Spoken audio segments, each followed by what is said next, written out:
Okay, good morning, everybody. Let's talk about the next thing, continuation, which is machine learning primer. So what is there here? Let me give you the full screen. So this is the next topic that we are about to discuss is machine learning primer. So what is this? We have understood a lot of different things in previous session. First, what we have is we have to understand what we have in our data. So data will be in raw format when you receive it. From the data, we have to get information or knowledge. So how to get information or knowledge? We have seen a lot of different things, like what we have talked about. First, you will receive raw data.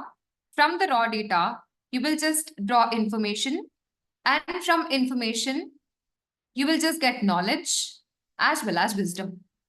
So this is what the flow we have seen. There are several levels of abstraction that you need to traverse. And what is the difference between traditional programming and machine learning?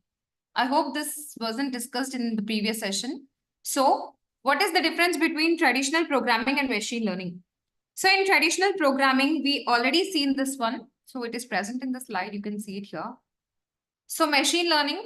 So we are discussing about the difference between traditional programming and machine learning. So here, in traditional programming, as I told, we have to traverse along different things like data. From data, we need to get information. From information, you need to get knowledge as well as wisdom. And in traditional programming, what happens? Here, we will take the data as well as we will write the program to ensure that we get the output. We will supply it to the computer to get the output. That is what happens in traditional programming. And coming to the next one, that is machine learning. So what happens in machine learning? You take the data as well as you take the output and you supply both of those to the computer and you will get the program as output. This program is nothing but the mathematical equation or some kind of patterns that you will get between your data, which we have already discussed before. What is it? Traditional programming, here, it will take data and program as input and it will supply it to the computer to get the output. Whereas in machine learning, the data and output are given to the computer and in turn, I will get program as output. That is nothing but the mathematical equation, or we can also call the patterns within the data. So you have a regression equation. We have talked about this regression equation, what is it and all.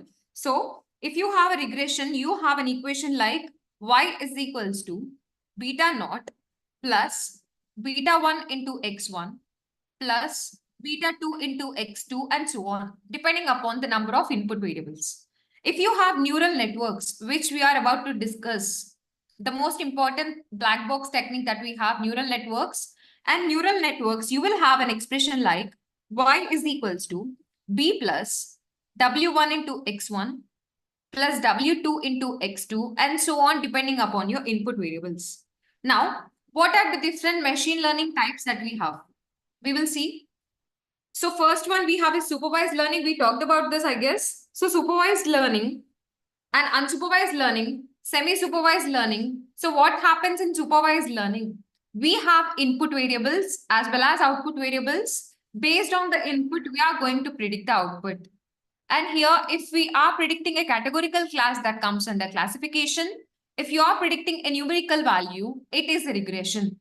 And if we are predicting the user preference, that comes under recommendation.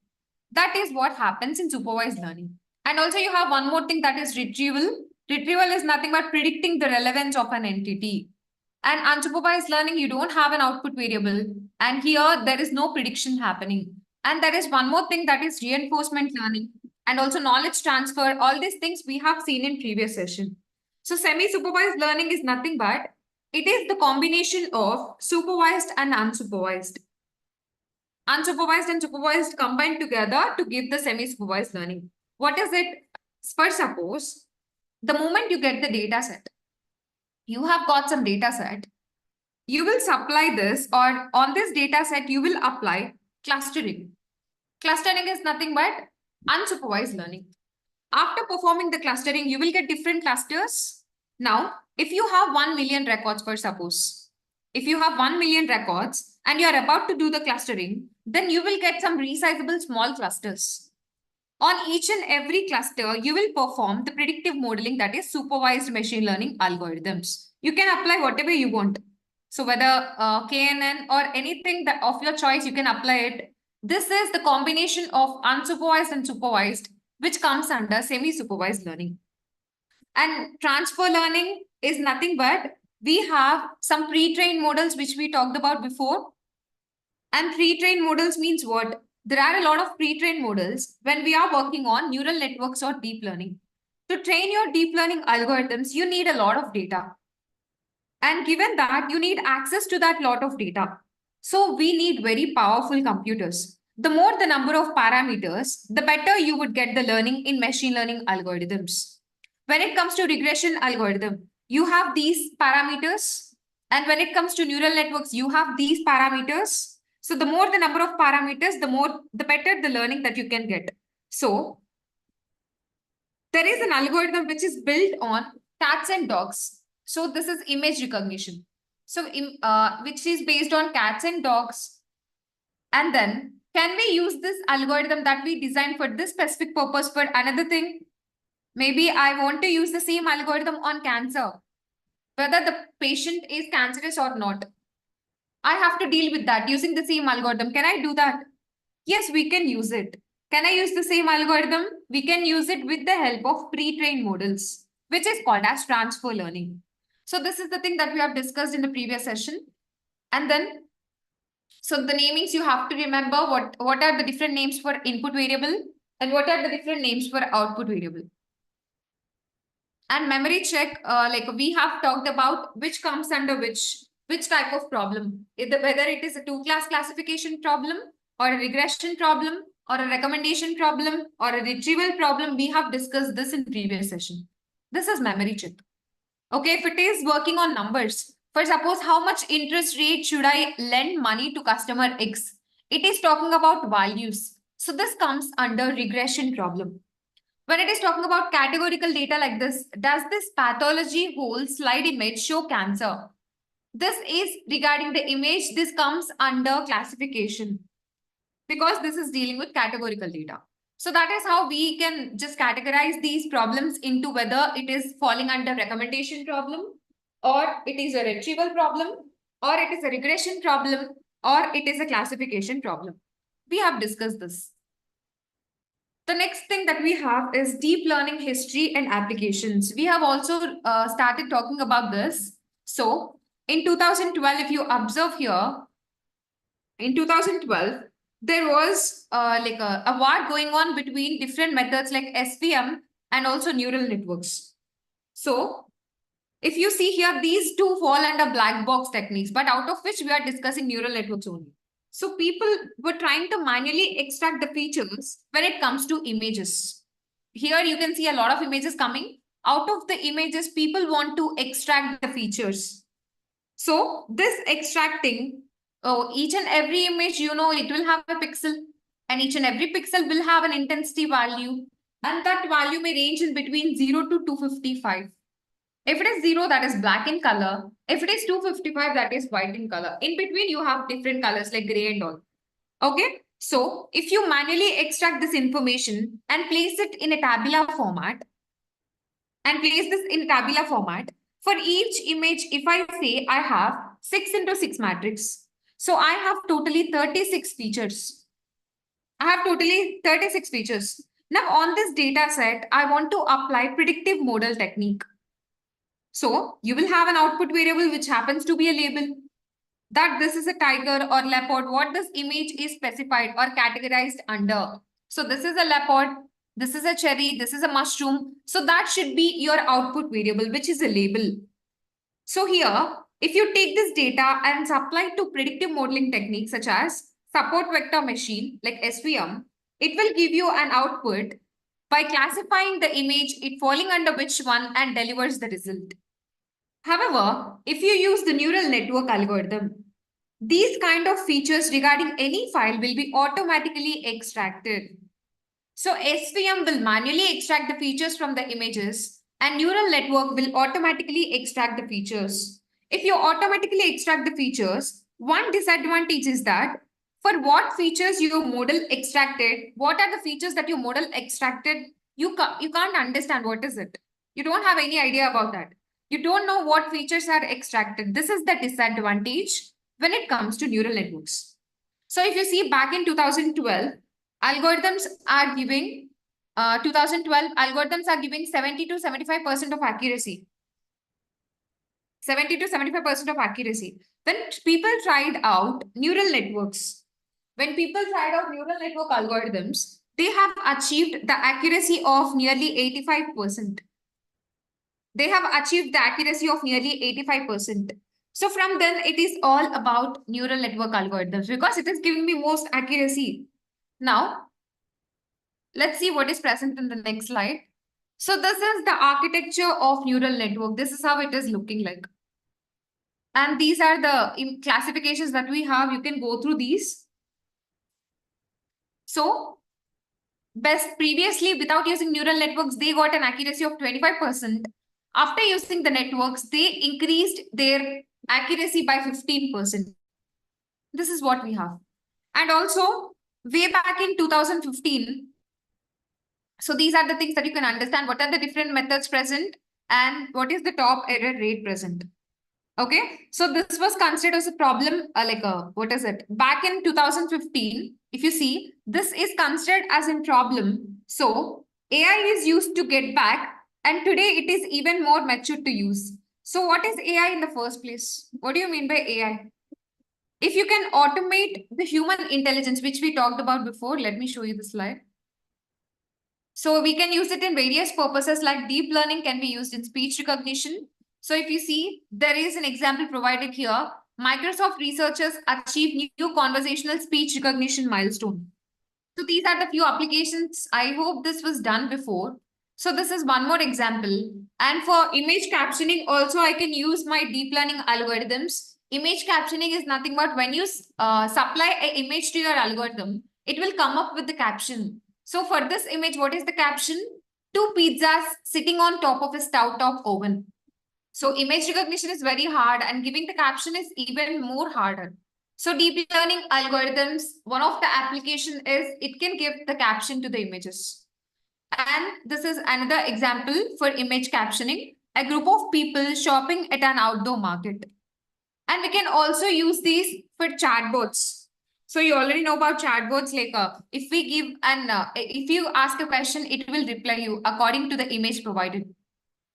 And what else? For deep colorization, you will have a lot of images in black color.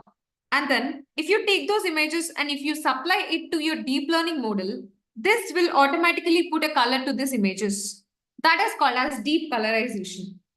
So these are the bunch of examples or applications which comes under deep learning algorithm. So this is example where we can use it and the use cases for voice recognition, for voice search, sentiment analysis, all these things we can use this deep learning algorithms, and for text, image, as well as video. So this is what we have seen in the previous session, I guess. And let's move on to the next one. This is what we have in this module. Let's move on to the next one. What is that?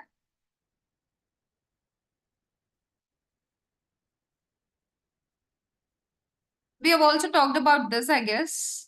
The biological system, we have covered this. So the biological system means the human brain. People started exploring that and they got amazed with the kind of grasping power we all have. So the IQ will be different for every people, but still there is a lot of grasping power enhanced in our brains. So people thought humans have a lot of neurons. So what these neurons are interconnected with each other. How can we take those and put it in an artificial system and make it use?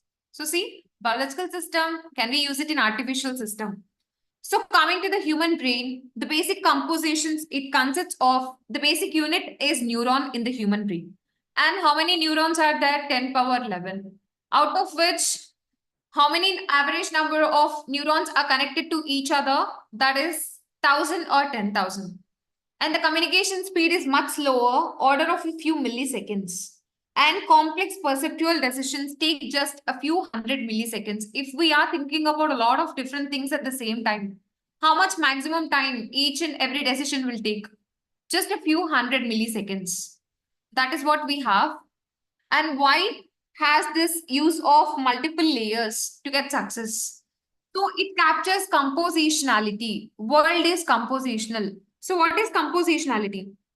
When it comes to recognizing an image is consisting of a lot of different hierarchical levels. Like it is having pixels, and then pixels again having edges, text on, motif, part, and object. Similarly, for the other things like text, you have character, we have word group, we have clause, sentence, and a story. This is nothing but compositionality. So see here, speech we have again sample, spectral band, sound, phone, phoneme, and word. So this is what the compositionality means. Each and every image or text or audio, whatever it is having different compositions, different parts. So today a synonym for representation learning is compositionality, the human brain or biological system. So this is what we have. And the next thing that we are about to discuss is compositionality in data. So what is there in this? So when it comes to recognizing images or recognizing audios or whatever it is, we have a lot of different compositions present. Now here, what is there? So we have different layers and compositionality aspects from neural network architecture standpoint. So what are the different layers present? Say you have a group of images. What is it? You have a group of images. You can see it here. You have a group of images. Now, in this first step, you will supply this images to the input layer. At first, you will supply this group of images to the input layer. After that, what happens? This first layer where you are supplying the images is called as input layer. You can see it here. So the first layer is called as input layer. Initially, the hidden layer will capture the low-level features. Observe, the hidden layer will capture low-level features. For example, if you have a lot of different images which you have passed through your input layer, now you have hidden layers in between. The first hidden layer will always captures the low-level features. Like what? Like what it is capturing? It may capture like pixel, edges, all those things, information will be captured in the initial hidden layer. Then what about the next hidden layer? The next hidden layer will capture the mid-level features. Mid-level features means what? The eye of a person, the nose of a person, the individual parts will be identified in the next hidden layer, which is mid-level features. And then the next hidden layer will captures the high-level features. So high-level features is nothing but the entire face. See, the entire face will be captured in the third hidden layer, which is nothing but high-level features. So there is a final set of hidden layer. So you can have as many hidden layers as you want. So as many hidden layers as possible. So as many neurons, and also each of every hidden layer will capture the features, and at last it will give you an output, which is an output layer. So what is this one? First, we will pass a group of images to the input layer. The first layer in which you will pass on or supply your images to is called as input layer. And after that, it will pass on to the hidden layer, and you can have as many hidden layers as you want. And hidden layer here, it will capture the first one, the low level features, which means an image will have pixels, it will have edges, all those things will get captured when it comes to low level features. And after that, you have next hidden layer. This captures the middle level features or mid level features. What is this? This means every individual part, the eye, nose, ears, all those things are getting captured using mid level features. And when it comes to the next hidden layer, this is capturing the high level features, which means the entire face. Ultimately, it will give you the output, which is called as an output layer. So let's see what is present in the next slide. Okay, when it comes to the vision related problems, you can manually extract the features, and after that, you can use your prediction algorithms. So see, we have techniques that are used to extract the features. What are the techniques? These are the techniques. If we have vision related problems, we have techniques in order to extract the features, and then we can apply our predictive modeling technique. So you know about supervised and unsupervised. You can apply any of the algorithm that you want. And coming to the speech, you can use the following methods in order to extract the features manually. So what are those? This is the method, MFCC. And after that, again, you can apply whatever the algorithm that you want, whether supervised or unsupervised. These are the things present. For the text also same, you have methods to extract the features and you can apply your algorithms, whatever that you want, supervised or unsupervised. So this is about the compositionality in the data. And what else is there? Shallow models. If you have shorter models, you have to apply or you want to apply traditional machine learning algorithms. You have to handcraft or manually extract the features. What is it? So shallow models is that you have to handcraft or you have to manually extract the features. You can apply then a simple trainable classifier. What is this one? This is maybe I will take it as a classification technique, some kind of traditional models. Then if you apply deep learning model, you can automate extracted features. When you apply the deep learning model on this one, you will get or extract the features. This is what we have. So trainable feature, transform classifier, all these things are present. The features which are extracted are called as representations. The features that we are manually extracting are called as representations. So this is the thing that you want to understand. This is all about theory. We will see neural networks, how to do it in real time or in the practical manner in RapidMiner Studio as well. We will see it once we are done with the theory. Okay. And then we have the mathematical notation recap. So what is the mathematical notation recap? So you have to understand this one. This is very much important. So what is that here? So mathematical notation, suppose you have a database which has inputs. You have a database where suppose you have 5 inputs. So you will have in your input layer 5 neurons. If you have 5 inputs, in your input layer, you will have 5 neurons. Additionally, you will have 1 neuron which is biased. This is the additional one. Okay. So now what? And then every neuron will be connected to every other neuron present in the hidden layer. Every neuron will be connected to every other neuron in the hidden layer. Now you will have weights for this. All these weights are randomly initialized, which we talked before. All these weights are randomly initialized. All these neurons are connected to one another. And there are 2 components here. One is integration component and one is activation component. Here integration component is summation and the activation component is step method. So integration is summation, so everything will be added together. That is why we will get the addition as output. Okay, the next one after integration is done, it will pass on the input as to the next part, which is activation component. So this integration value would be given as input to the activation function. This here we have taken the function which is step function. So what does it do? It will take input and it will give the output. If you have integration value as 0, the final output will be 1.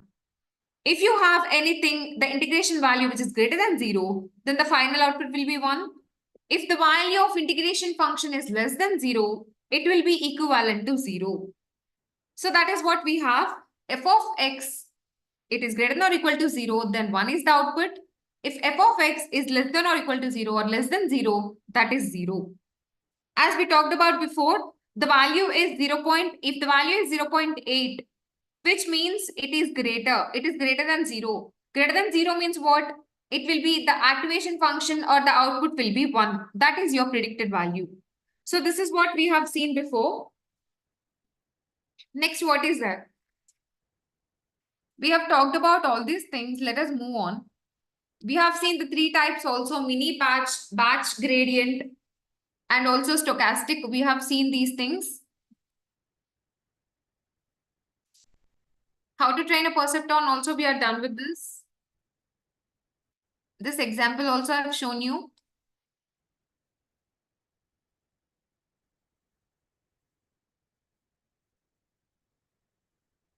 Activation function, how is it working? We have dealt with this. And moving down the hill also I've talked about.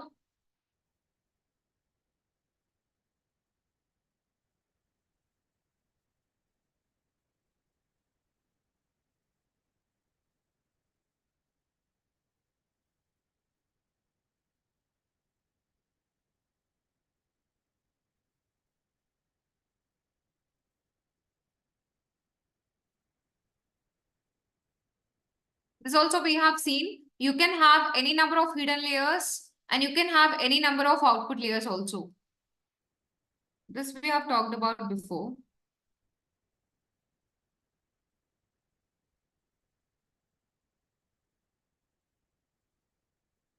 Number of layers we have seen, and weights calculated in back propagation also we have discussed, and what are the different libraries present for deep learning also we have seen, and this also we have discussed. The next one that we have is deep learning challenges. We are about to talk that one. So the basics are already done in the previous session. So let us move on to the next one, that is deep learning challenges. So what is deep learning challenges? So in this particular module, we are about to cover what is gradient primer, activation functions, what are error functions, what is vanishing or exploding gradient, error surface challenges, what do you mean by that, and learning rate challenges, decay parameter, and also gradient descent algorithmic approaches, momentum, Nesterov momentum, and all these things we are about to see in this module. So what is the first thing that we have? The first thing is empirically determined. What is it? So what are the various options which are empirically determined in a neural network? So you have hidden layers, you have number of neurons in each hidden layer, and you have activation functions, you have error functions or cost functions. What do you mean by error or cost? We already discussed about this. When we pass or when we just do the forward pass, we will just reach the output where you will calculate the loss. We will get individual loss for every record. All these are aggregated together to get the loss function or cost function. We have discussed this. This will vary depending upon the method that you are using. For stochastic, for batch gradient, for mini batch stochastic gradient, everything will vary. We talked about the epoch and also iterations. So gradient descent methods, what is the learning rate and decay parameter and batch size, epochs, we already seen these words, iterations, all these things are impacting or determining in neural network. So hidden layers, you know, and how many neurons are there in a hidden layer, you know. And activation functions, there are two components. One is integration, second one is activation. Here we are talking about activation functions, and we have loss function or cost function. The aggregated value of all the costs or loss that you get at the end of your output is nothing but cost function. And this should be always less. And gradient descent methods, we have three methods. And eta value, you can see this in the formula. And decay parameter, we will see. And batch size. When it comes to mini batch stochastic gradient descent method, you have to mention the batch size prior. And epochs, when you pass on all the neurons through the process at once, it is one epoch. And iterations also we have discussed. And then what? We have gradient primer. So it is derivative, and gradient tell us about the shape of the curve or surface. It letting us know on whether to move to climb uphill or downhill. So derivative is also called as, gradient primer is also called as derivative, or we can also call it as slope. We can also call it as slope, or we can also call it as gradient, or we can also call it as rate of change. We can also call it as rate of change. So all these tools will tell us whether to climb uphill or whether to slide downhill. What do you mean by uphill? Uphill is nothing but gradient ascent. Uphill is nothing but gradient ascent. And downhill is nothing but gradient descent. So there are few rules that we have to remember when it comes to curves or surfaces. Let us see what is that. So curves or surfaces, should be continuous, smooth, or we should not have any sharp points and curves to be single valued. So here we have a sharp point. See here we have a sharp point here. So when you have a sharp point, you should have the rate of change happens in this way. Like see, this way the rate of change happens, and this one. So there is no connection here. So curves should always be continuous. Here we have discontinuous curves. You cannot have multiple curves. You should have only a single valued curve. You will have x and y for suppose. Randomly specify the weight. Okay, just wait. You have the next one. Okay. So you have for suppose x and y, two columns are there. So x means I will say this is weight and this is loss function or cost function. Okay. So randomly a specific weight is selected because this is randomly initialized. Then should the loss be this value or this value? Is it this value or this value? We have to understand. So here, if this is the curve and if we have some specific value here, now the loss will be this value or this value. These are present in the same length or same x value. Now, in order to avoid that confusion, what is the next thing that you have? See here. Okay. So always the first thing is the curves need to be continuous. And the second thing is here, the loss should be always less. We already know about this. We should only have one loss value, not multiple loss values. So the surface should not be like this. We should not have a surface like this. Always there are some few conditions or things that you have to remember regarding the curves and surfaces. The first one is you should not have discontinuous curves. Second one is you should not have multiple loss values, only one loss value you should have. And you will have a global minima and a global maxima in your curve. See here, there is a global minima and there is a global maxima. Rest of the minimas are called as local minimas and rest of the maximas are called as local maximas. When you are at the top of the hill, when you have a steep curve, the movement is very large. The movement is very large. See here. So here, there is one global minima and one global maxima. Rest are minimas are called local and rest maximas are called local maximas. So these are the few things that we have regarding the curves. And what is there next? So see here, this is an example provided. If you see here,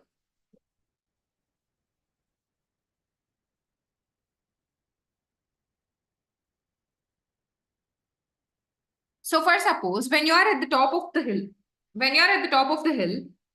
when we have a steep curve, for suppose maybe you have a steep curve like this. The movement is very large here.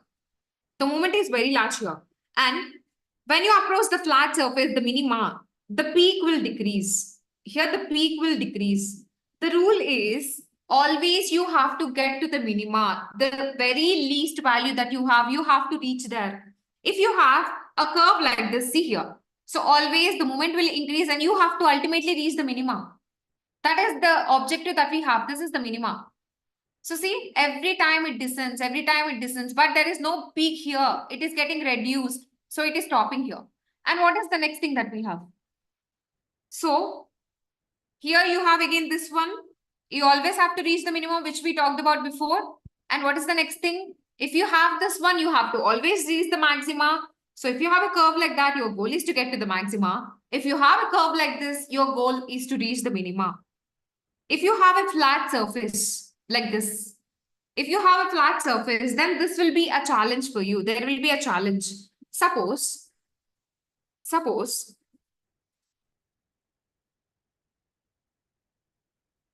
you have a curve like this.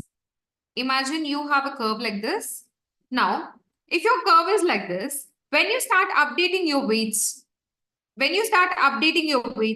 your loss starts decreasing.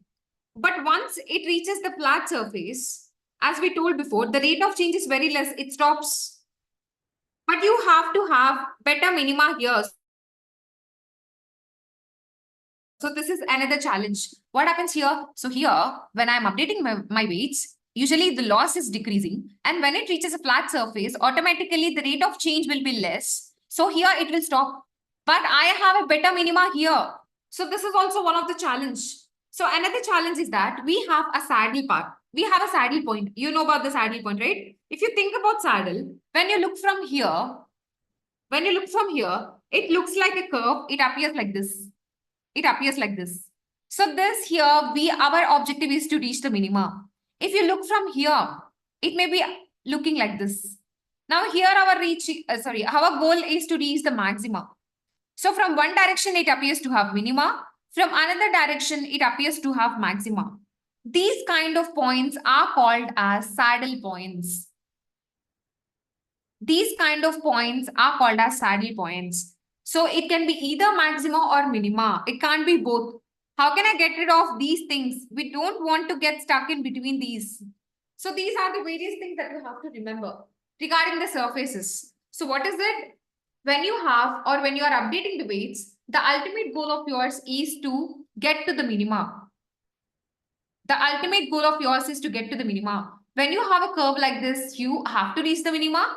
When you have a curve like this, you have to reach the maxima. And when you are in a flat surface, there will be a lot of challenges. And also, as we talked about before, when we are updating the weights, the cost is getting reduced or loss is getting reduced.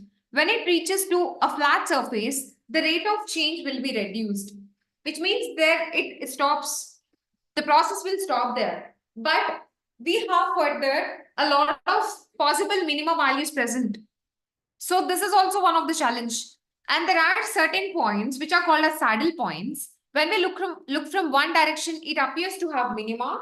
And when we see that in another direction, it appears to have maxima.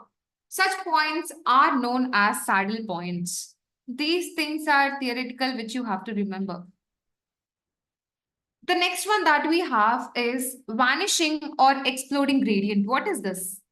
What is this?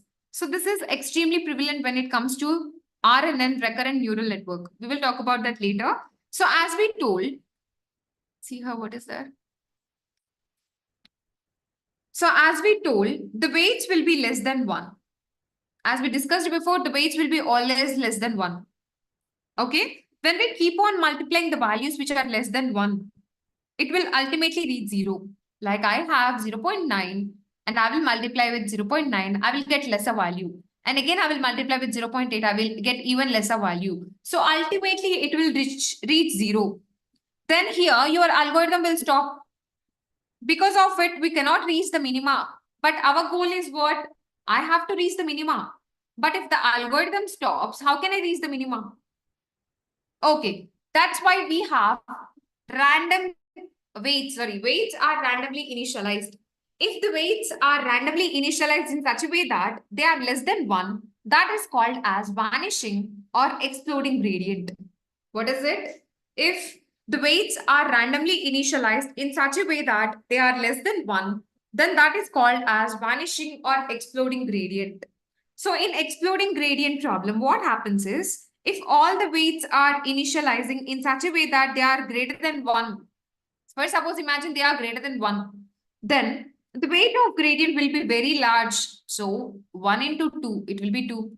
2 into 4, it will be 8. So always when I have weights which are greater than 1, the ultimate result will be extremely large. That you keep hopping that you won't reach the minima. You will keep hopping the values. You won't reach the minima. This is called as exploding gradient. So vanishing gradient is nothing but whenever your weights are less than 1, you will ultimately reach the 0 where your algorithm stops so that you can't reach the minima. Such problem is called as vanishing problem.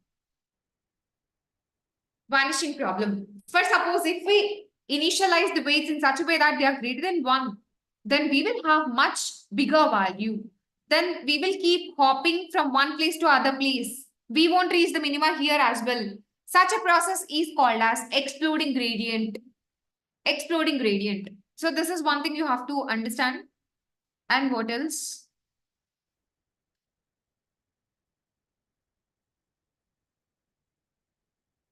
The next one that we have is area surface challenges. What is area surface challenges? So area surface challenges, it is ideally a loss function or a cost function. We will talk about loss function or cost function only when we talk about surfaces. So this is something you can see in a 3D view. And this is something you can see in a 2D space, 3-dimensional and 2-dimensional. Now here, we already learned about eta value. Eta is nothing but learning rate. We already learned about this one. Learning rate or eta, it will range from 0 to 1. This particular value will range from 0 to 1. If you choose an eta value which is very large, if the eta value is very large, this will overshoot. You may miss the minimas. See, this will overshoot and you won't reach the minima. When your functions or the learning rate value is very large. If you choose an eta value which is very small,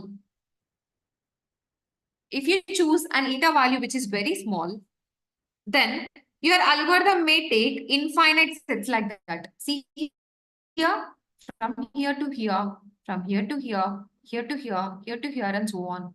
But I am not reaching here the minimum. So the learning rate is too big or too small. Both won't help me to reach the minima. That is one of the challenge present. What is it? We have talked about the eta value or learning rate value or this symbol. This should not be very large or very small. If it is both the cases here, it will overshoot without reaching the minima. Here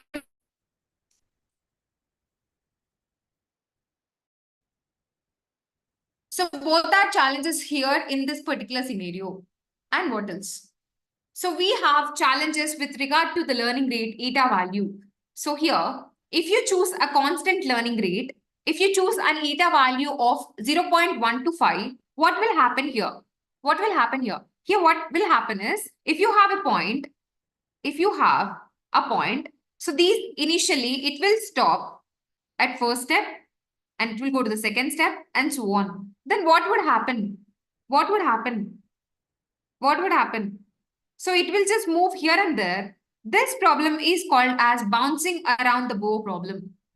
So see, if we have the learning rate 0.125 and it is crossing 15 steps, so here what is happening? We have a problem called as bouncing rate problem or bouncing around the bow problem. So here, your loss will not reach the minimum or minima. It keeps on bouncing. It keeps on bouncing from one place to another place. I'm not reaching the minima. So how do you counter this? How do you counter this? For both of this, we have epoch, cost or loss function. For both of this, see here.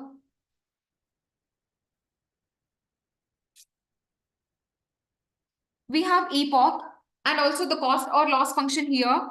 How to encounter this particular bouncing scenario? We have to change the learning rate over time. We have to change the learning rate over time. And you can choose a number which is very close to 1.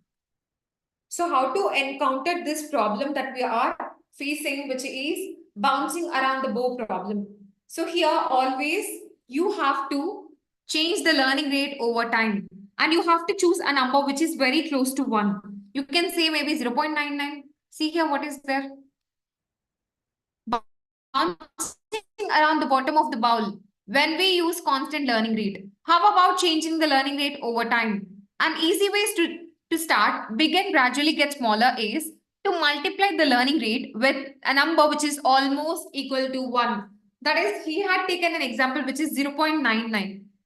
He had taken an example 0.99. If you choose 0.99, for example, as your initial learning rate, if you choose this as your initial learning rate, then what happens? Here already it is giving, the starting is 0.1. Initial learning rate is 0.1, but we are changing or multiplying it with 0.99. So 0.1 into 0.99. 0.1 into 0.99. For the first epoch, say the learning rate was 0.1. And for the second epoch, you can choose the learning rate value, which is reduced slightly. And what you do is you take this number as 0.99 and you multiply it with 0.1. Your initial learning rate was 0.1. When you multiply it with 0.9, you will get the learning rate value maybe 0.999. Then what happens is you take this again, this value 0.099, and you multiply it with the second one, which is 0.99. So this is what happens in sorry. So that what happens in learning rate is it will not remain constant. It will not remain constant. If you keep changing the learning rate value, what would happen is this is the constant learning rate, which is bouncing around the ball, which is constant learning rate. So we already seen this. Instead of it, we can go with shrinking learning rate. Instead of this constant learning rate, I can go with shrinking learning rate. What happens here is the moment as it how it comes to the bottom, it reduces slightly and it ultimately may be able to reach the minima. Here when we reach the bottom, it will slow down and it will reach the minima ultimately after many times. So let us see what is there here. In constant learning rate, we have a problem called as bouncing around the bottom of the bowl problem. Here, what is the one thing that we can do in order to encounter this? We can just take any random values which is near to 1 and we can multiply it with the initial learning rate and we can continue this process. And then, so constant learning rate we have, this happens to be a bouncing problem. I can't reach the minima. And ultimately, I have the second one, which is shrinking learning rate.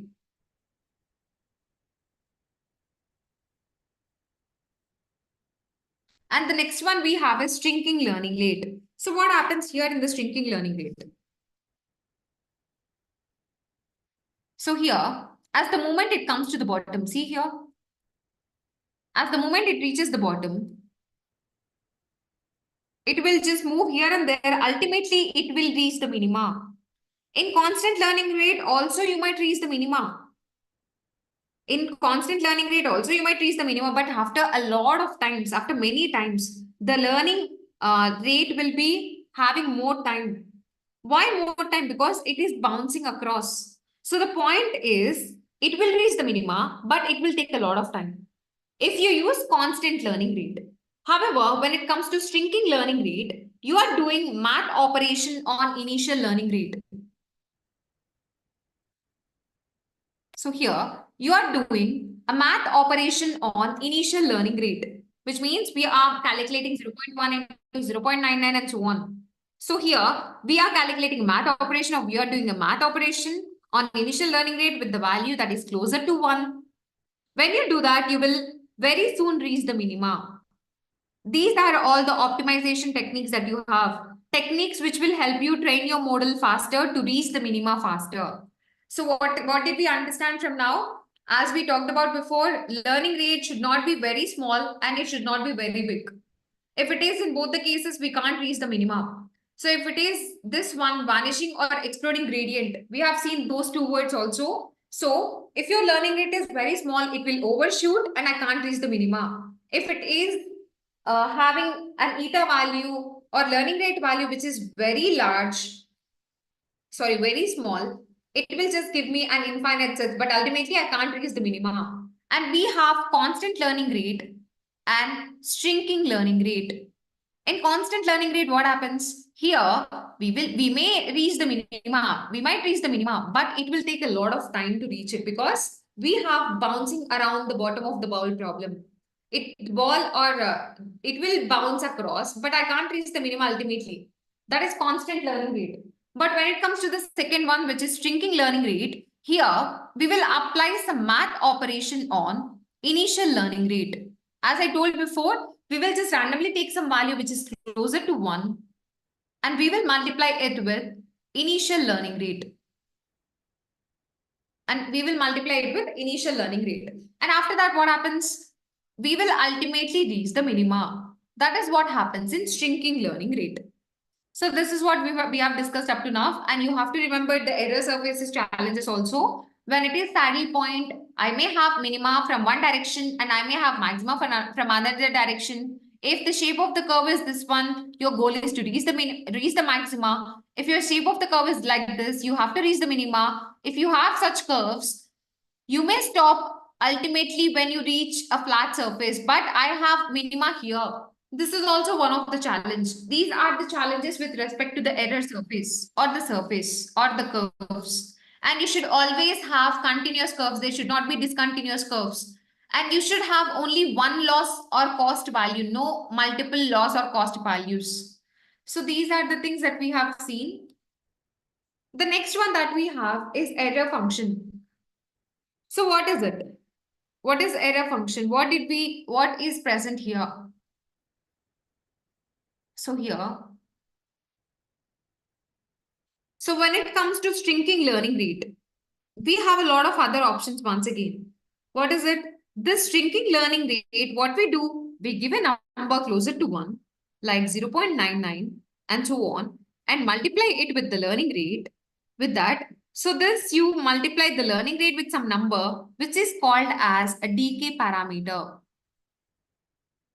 Which is called as a decay parameter. So what is it? We are performing the math operations with a number which is closer to 1. That particular value is called as decay parameter. So we have all these errors. See here. We have all these errors. We have a formula for mean square error. What is it? What is it? For suppose if your output variable is continuous, if your output variable is continuous, you will take your loss function or cost function or as most or mean square error. If your output variable is continuous, you will take your loss or cost function as mean square error. As mean square error. This is the formula. You can remember this one. No need to talk about this for now. And this is a decay term that I told before. And the next one that we have is challenges of a decay parameter. Once again, decay parameter. As we talked about before, the number that you are adding or performing to the initial learning rate, that is called as decay parameter. So what is the number that you need to choose? Whatever the number, it should be close to 1, fine. But how close? What value should I choose? Maybe I can choose 0.85, 0.8, 0.99, 0.97, so on. I can choose any of it. Out of which, what value I should choose?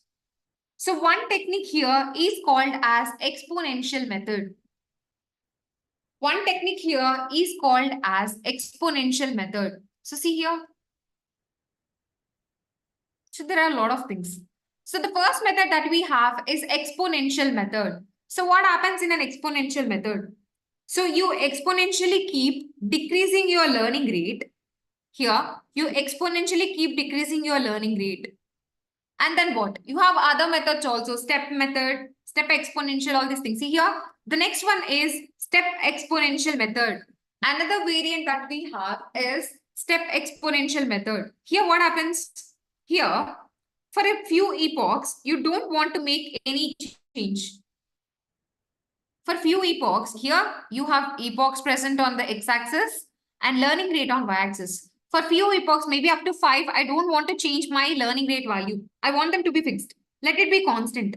After that, you will follow the exponential reduction method in the learning rate. This is called as step up. This is called as step exponential method. This is exponential. This is step exponential. The next one that we have is step method. The next step we have is step method. So what happens here? So and then approach is step approach. What happens here is, for that, first 4 epochs or learning rate will be the same. For the 4 epochs, I will take the learning rate as same. And after that, you drop it. You drop it for the next 4 epochs. And for the next 4 epochs, the learning rate is same. Again, you drop it. And for next 4 epochs, the learning rate is same. Again, you drop it. This is called as step approach. So you have a lot of techniques present, as I told, for decay parameter, the learning rate value. The first one that we have is exponential method. Here we are exponential decreasing the learning rate value. When it comes to step exponential, for the first few epochs, we will not change or we make the constant learning rate value, and then we exponentially decrease them. And the third one that we have is step method or step approach. Here for first few epochs, the learning rate is same and we will drop it to a bit. And again, the learning rate will be same for 4 epochs. and again I'll drop it. And this process or approach is called as step approach. This is called as step technique. We have various other variants also where you keep exponentially decreasing the learning rate value. Until what? Until the error gets decreased. Until the error gets decreased or until the loss or cost function gets reduced or decreased. So see here, the next one, what is that? This is one more method present. And this is one more method. So these are the different methods present, different variants present. So the moment you find out the error is constant, it is not reducing or loss is becoming constant, you drop the learning rate. So here, so the moment you realize the error is constant, that it is not dropping or it is remaining constant, there is no reduce in the loss or cost, then the learning rate will become constant. And then it will reduce, it will reduce, it will reduce. That is what you have another approach. Another approach is that as long as your error rate is decreasing. So here see, as long as your error rate is not decreasing, it will be remain same. If it is decreasing, it will be dropped a bit and again same, again same, again same, again same. These have a lot of different methods present, different approaches present. So if you put a condition like if your error rate is reduced by 1% per epoch, then the condition like if my learning rate is less than 1 or 0.0, if I put a condition over here, if my learning rate is less than 1 or less than 0.1%, then I don't want my loss function, the loss function is not until the loss function is reducing and so on. These are all the various techniques or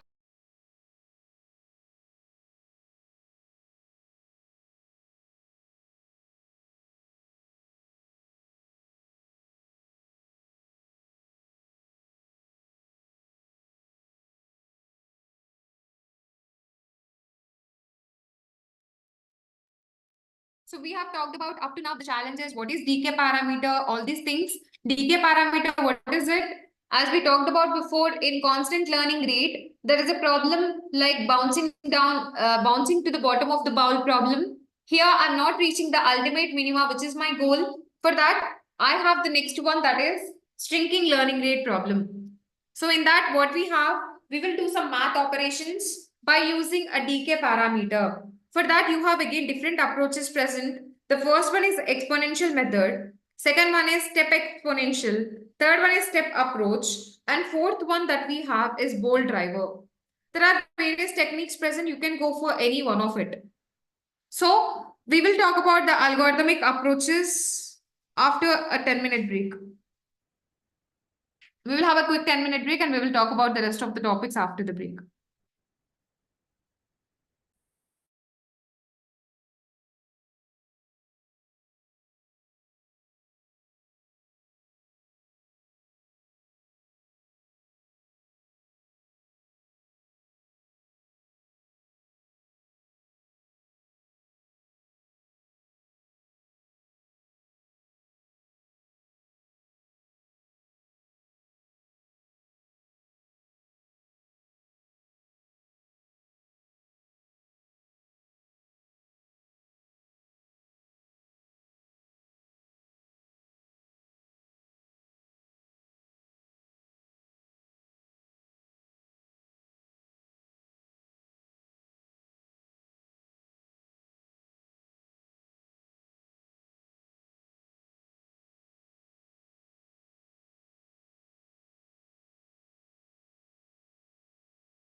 Okay, everybody, let's continue with the session.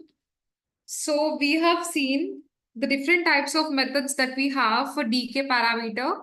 So decay parameter is nothing but in the shrinking learning rate, we will perform some math operations by multiplying certain number which is closer to 1 with the initial learning rate. So that is decay parameter, in which we have a different methods like exponential method, step exponential method, and step method or approach. You have a lot of different things present. And the next thing that we're about to discuss is algorithmic approaches. How many are there? What are the different algorithms that we are going to discuss about? So we have three variants of using gradient descent to update a network's weights. So what are the three variants that we have? The first one that we have is batch gradient descent. Second one is stochastic gradient descent. And the third one that we have is mini batch gradient descent. So what happens here? What are the different things present here? Before talking about all these things, we will see what is what individually. So first we have is batch gradient descent. So what is here? So when it comes to batch gradient descent, all the weights have a common formula to update. So all the weights, in order to update the weights, we have a common formula. So what is that common formula? New weight, which is Wn plus 1, is equals to old weight plus eta value, which is learning rate, into x, which is nothing but input. So this is new weight, this is old weight, this is eta or error or loss function, and this is input value. But one disadvantage regarding this batch gradient descent, this approach is that you have to run all your training examples through the neural network and save all those loss functions. It consumes a lot of memory.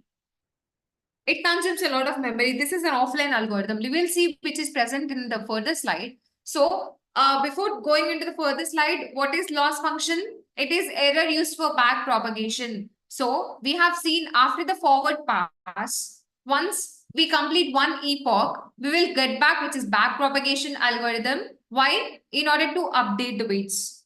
Why we have to update the weights? In order to minimize the loss or cost or error, whatever it is. That is loss function. Error used for back propagation. And what is the next one?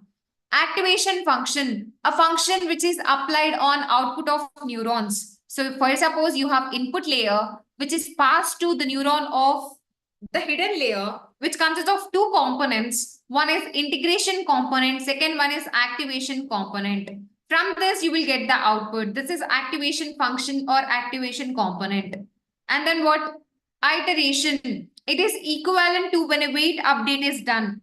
Could be after every training example or after a bunch of training example or after the entire training data set. This depends on the type of method. Okay. And one epoch is all the examples passes through all the layers at once, or once it is called as one epoch. When the entire training set has been used once to update the weights, that is one epoch. And learning rate eta value or this value, size of the step in the direction of negative gradient. So these are the names present. So first one that we have is batch gradient descendant. What is there here? See here. This is batch gradient descendant. Here, updating the weights just once per epoch for all the sample examples. It is called as batch gradient descent. What happens here? For one epoch, you will have one iteration because all the examples are passed through the process only once, and back propagation is also done once. And all these cost functions or values that you get needs to be stored in memory at once. It will occupy a lot of space. And this is an offline algorithm. This is an offline algorithm. So that is what you have to remember. So here, after maybe 20,000 epochs, the error that we have reached is 0. The error here, we can also use our loss or cost. We have reached 0, which is minimum value. That is what we want. So here, see, if we have more samples that can fit in our computer's memory, then the costs of paging or retrieving the data can become substantial or even crippling. So it is an offline algorithm, which means that it works strictly from the information that it has stored and it has access to. So that is about the first variant, that is batch gradient descent.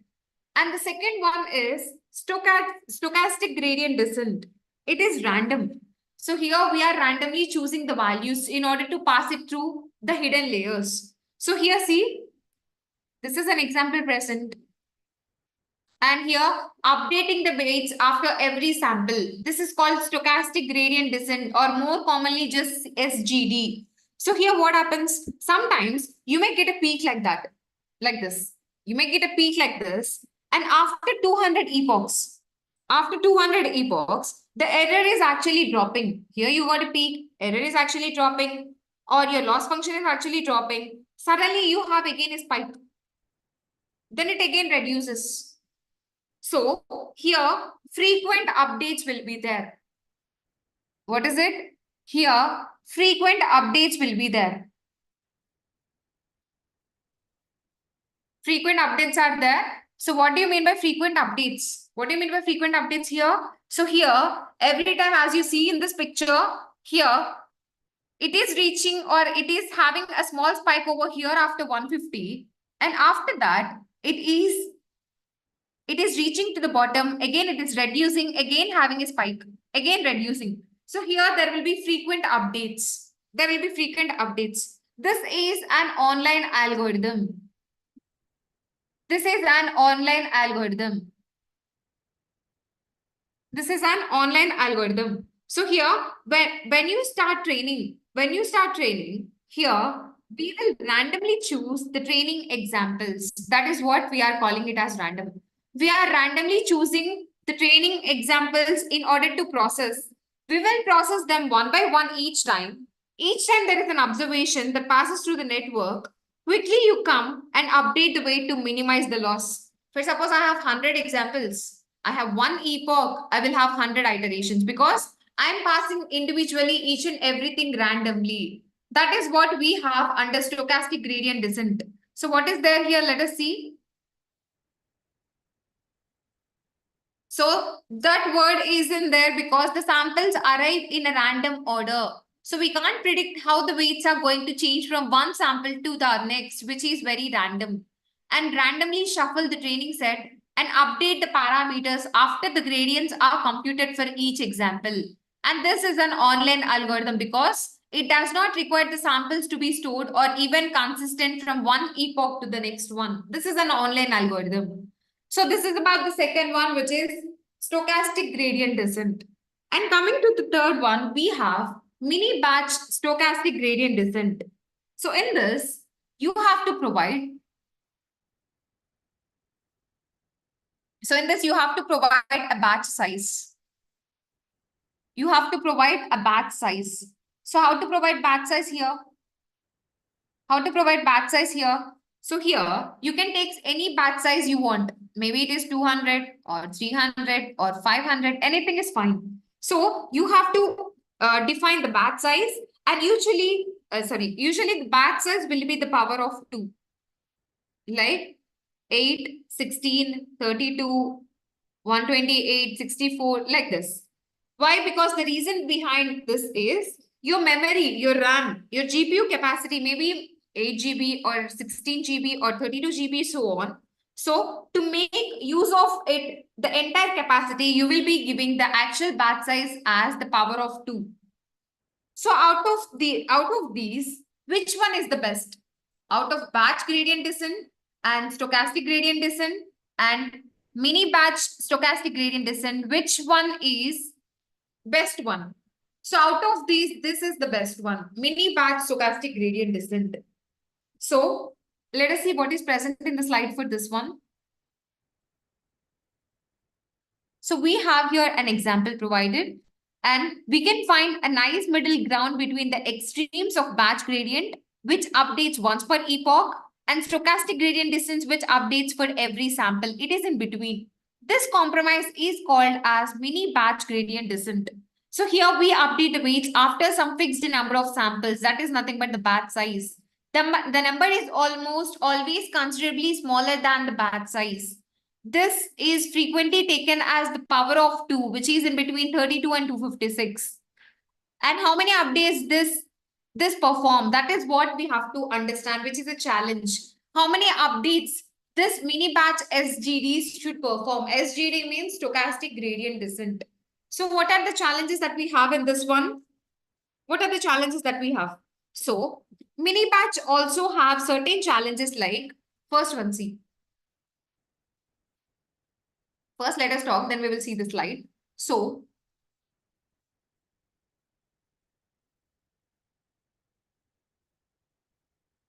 just a moment.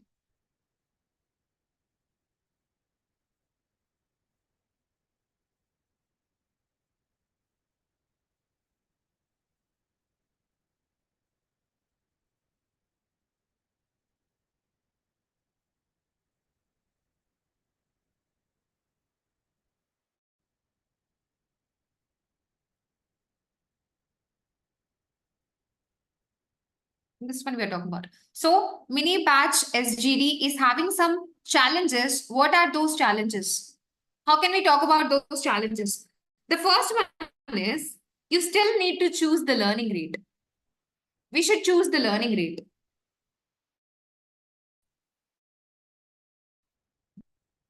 We should choose the learning rate. And what else? What else are the challenges that we have in this one?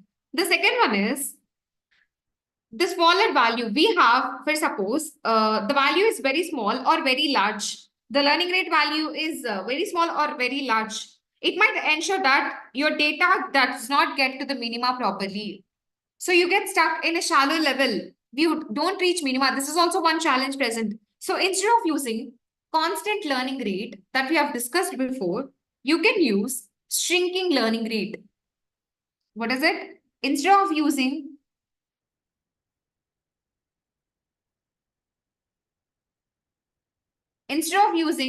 constant learning rate, I can go for shrinking learning rate. Why? Because here we will just overcome that operation of bouncing problem in order to reach the minima. And then you have exponential technique, you have step technique, which you can choose. That is also a challenge.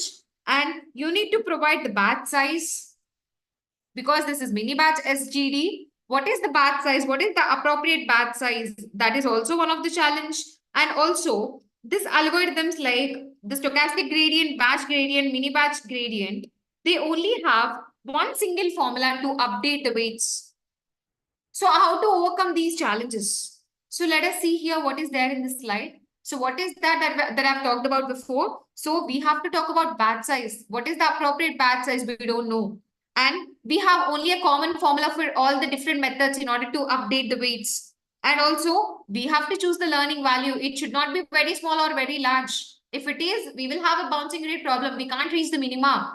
So instead of constant learning rate, I should go for shrinking learning rate. And also in the shrinking learning rate, the decay parameter, we have different methods. Which one to be chosen? All these are the challenges that I have in mini batch SGD, which is stochastic gradient descent. So what is there in the slide? We have to specify what is the value of learning rate. And it should not be very low and it should not be very high. If we try to avoid this problem, we should pick any one of the method for decay schedule. And we have to pick the size of the mini batch. And we have to update the weights with one update rate fit all approach, which means a common formula to update the weights for every method present. That is called as one update rate fits all approach. So these are the challenges that we have. How to overcome these challenges? So whatever the challenges that we have in mini batch SGD method, how to overcome those challenges? To overcome this, we have, see here, momentum, and we have nested of momentum, ADA grad, ADA delta, RMS prop, ADAM. These are the variants of mini batch gradient descent. By using these different variants, we will just overcome all of our challenges. So we will see later what is everything. So the first one that we have is momentum. Just understand this one. So momentum. So when we have this one, which is the gradient descent with decay, this is moving from this place to this place after we are updating the weights, and here to here, here to here, here to here, but we are not reaching the minima here. We are not reaching the minima. And with the decay and momentum, what happens here? with decay and momentum, we can ultimately reach the minima. That is our goal. So here, momentum is one thing in order to overcome the challenges that we have in mini batch stochastic gradient descent. Momentum helps us to get over flat plateaus and out of shallow places in saddles. So flat places, as we talked before, when we reach the flat surface, it will automatically stop. It will keep on reducing the value. So ultimately, I can't reach the global minima. In order to reach it, we can go for one of the variant present, that is momentum. Momentum will help us to get over the flat spaces and also the shallow places. Ultimately, I can reach the minima here. And what else? The second one is nest of momentum. While momentum let us reach into the past for information to help us train, this lets us reach into the future. So shrinking n with momentum, here is this one. So momentum as we can reach this place to this place and so on. And this is nest of momentum. So everything is different variants present. We can just understand these theoretical concepts. So momentum helps us to get over the flat surfaces and shallow places. It has an additional benefit of helping us zip down the steep slopes. So anytime we use momentum, it's definitely worth considering this nest of momentum instead. It requires no additional parameters, but usually learns more quickly with very less noise. We'll talk about the noise in the coming session. There are 3 different types of noises present, which we will add to your data to increase our data, to increase the learning process. We will see that later. So the next one that we have is comparison of performance on experimentation. So what is there here? So we are comparing mini batch. We are comparing mini batch SGD with momentum and mini batch SGD with Nesterov. We are making a comparison. So momentum and Nesterov momentum can help push us through plateaus and reduce overshooting. Whereas we have been using the same learning rate when we update all the weights in our network. Earlier, we mentioned the idea of using a learning rate that tailored individually for each weight by exponential curves. But we have a common formula that is there for every method present. That is also one of the challenge that we are facing in mini batch SGD. The next one that we have is ADA grade, ADA delta, and ADAM. So updating the weights using different formulas. So here, see, one epoch is there and the errors is there on the y-axis. This is ADA-grad loss, this is ADA delta, and this is ADAM loss. So what is happening here? So these are the various comparisons that we are doing here. How can we not have a single optimizer? So here, updating the weights using different formulas. So every weight is updated in a different manner. So that is the use with respect to ADA grad, ADA delta, and then RMS prop and ADAM. So there are a huge number of options. Can we point to one single optimizer? There are larger options present, but what is the single optimizer which will help us to solve the problem? Absolutely, there is no free lunch theorem. So see here, there is one word called as, there is no free lunch theorem. You need to always experiment in order to understand which is the single optimizer present. So always experimentation is must in order to understand the concepts. However, we have few standard choices also. Like these are the few standard choices. So stochastic gradient descent plus this momentum and all these things. And also these methods are the basic standard choices that we have. So this is about the theoretical part that we have in this module. So in this module, what we have covered, we will see once more the agenda and we will move on to the next one. So in this, we have covered what is gradient primer, an activation function, you already know about this, and error functions, and vanishing and exploding gradient. Vanishing is if your learning rate value or eta value is very large or very small. When it is very small, it will be vanishing problem. If it is very large, it is exploding gradient problem. And we have a lot of error surface challenges. If we have a saddle point, when we look from one particular direction, it will be shown as minima. When we look at some other direction, it will be shown as maxima. And when we have a curve like this, it is always our goal is to reach the maxima. When we have a curve like this, we have to reach the minima. And also when we have a curve like this, as we told before, when we are updating the weights, when the error is getting reduced, if we reach a flat surface, here it keeps on slowing down. We don't ultimately reach the minima. These are the various challenges that we have regarding the error surface. And what else? What else? Learning rate challenges, decay parameter, and all these things are present. And what else here? See, we have also seen some of the curves or the surfaces challenges like what? For suppose, if you have discontinuous curves, it is not feasible. And you should not have multiple loss values. You should have a single loss value. That is also we have discussed. And learning rate challenges. So constant learning rate, if we take constant learning rate, here, what happens here? We are having a problem that is bouncing down to the bottom of the bowl problem. So in order to reach the minima, we should use shrinking learning rate instead of constant learning rate. So what happens in a shrinking learning rate?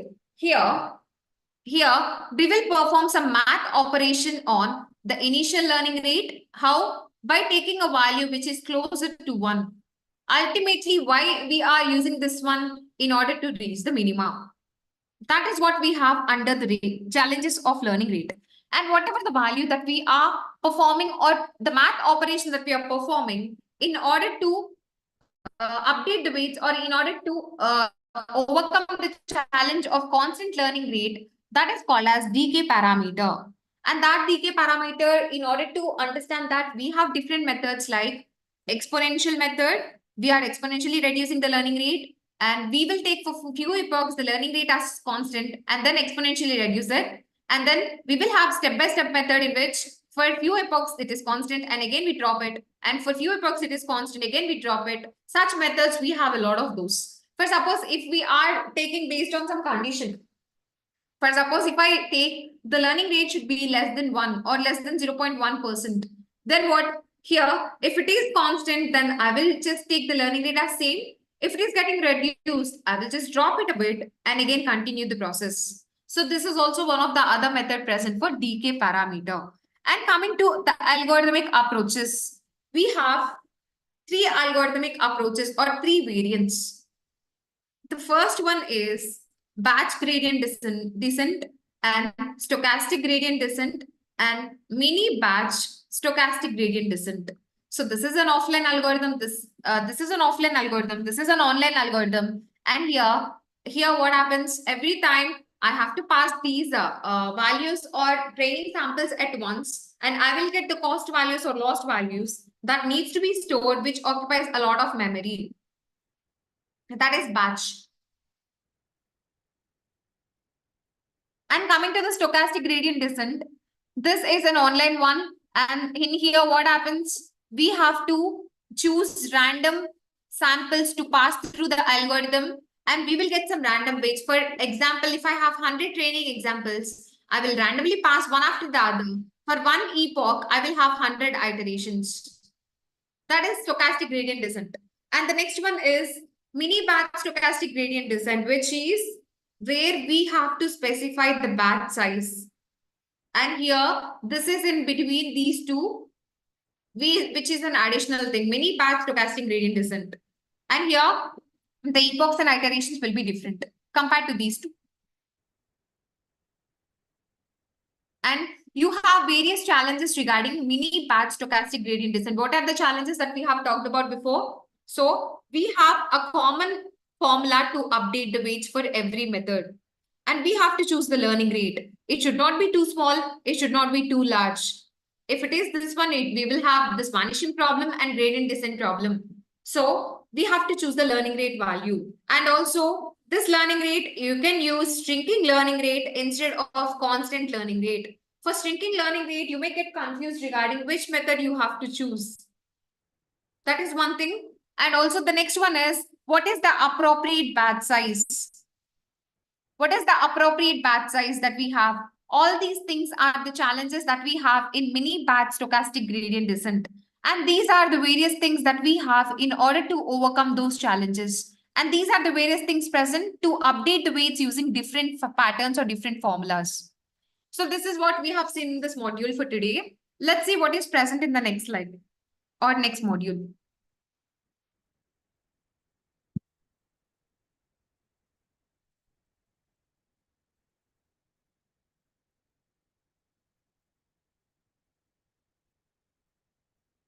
So the next one we have is deep learning practical issues.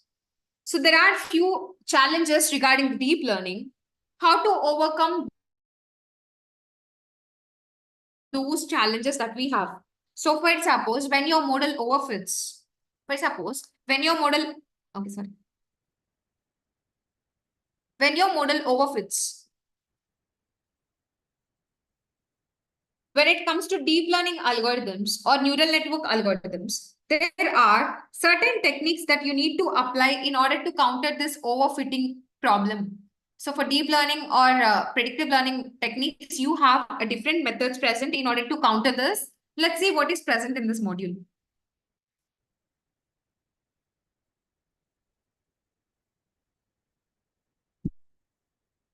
So in this particular module, we are about to cover how to avoid overfitting and what is dropout, what is drop connect, and what is noise, and what are the data manipulation techniques that we have, what is data augmentation, parameter choices, and weight initialization. These are the things that we are about to cover in this module. Let's see what is present first. The first one that we have is how to avoid overfitting. How to avoid overfitting. So, as you keep on increasing the number of epochs, your training accuracy will keep on increasing. So, see, so as you keep on increasing the number of epochs, the training accuracy is also increasing. However, your text accuracy after a certain point, it will stop decreasing. Sorry, it will stop increasing. It will start decreasing. It will stop increasing. The point where your training data set or your training set and the test accuracy are highest, you have to stop the process there. What is it? The point where your training set accuracy and your testing set accuracy are having the value as highest, there you have to stop the process. So there are a lot of techniques available for this. You may want to run it certain number of epochs like 5,000 times. You want to run it 5,000 times. You bring down the number of epochs where your training accuracy and the test accuracy are highest. That would be called as a right fit.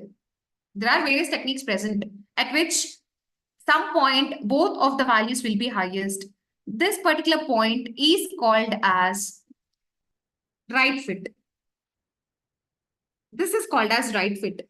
So after a certain point, after this point, the training and the test accuracy will be different. After the right fit point, the training accuracy and testing accuracy are diverging, which means as you keep on increasing the epochs, the training set accuracy is increasing after this point. As you keep on increasing the epochs, the test set accuracy is getting reduced. These two are diverging. This region, if you choose the epochs, the number of epochs that you get here is called as overfitting. This region where you are getting the divergent values of accuracy is called as overfitting. Overfitting is also called as variance. Overfitting is also called as variance. However, if you choose less number of epochs than the right fit, that is called as underfit epoch. If you choose the number of epochs which are less than the right fit, that is called as underfit. However, how to ensure that your algorithm will give you the right fit model? How to ensure that your algorithm will give you the right fit model? That is called as early stopping epoch. That is called as early stopping epoch. When it comes to early stopping epoch, how to stop? You train for a number of epochs, say 100. So 100 with some learning rate, say eta value, maybe I will take it as 0.1. Then run for probably another 20 epochs. This time you know the learning rate, that is 0.09. Then when to stop? Here we have two ways. Where you have to stop, when to stop, these are talked about with the help of two ways. See what is present, that is early stopping criteria. When to stop? When do we have to stop? So there are two ways. Training n epochs, lower learning rate, and training M epochs again. The first one that we have is error change criteria. The first one that we have is error change criteria. Like, what is this one? So here, you have changed the criteria for epoch 1. Then you have epoch 2. You have epoch 3. And so on. Just like that, you have epoch 10. And you have 11th one also, epoch 11, epoch 12, and again so on. So you stop where you have to stop. Suppose you say certain errors or certain epochs is your window. Like 10 is your window for suppose. Then what you do is you will look at the loss value at epoch 1. What is the loss value at epoch 1? And at epoch 10, what is your loss value?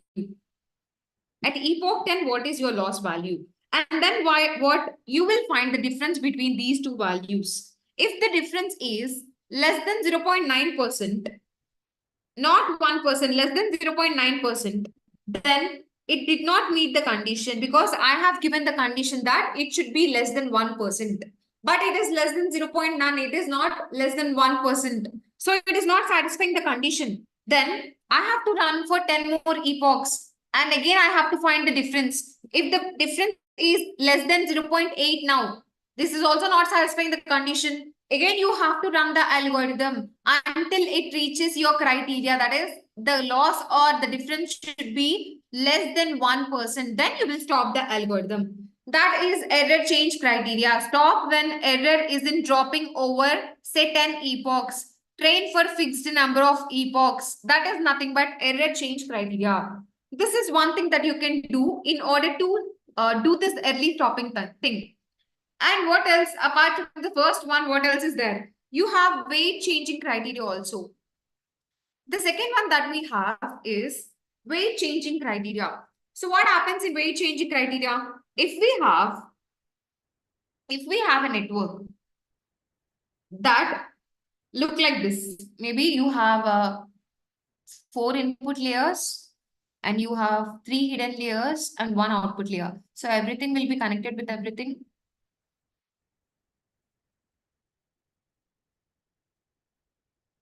So this is how your network looks like. So all these are weights.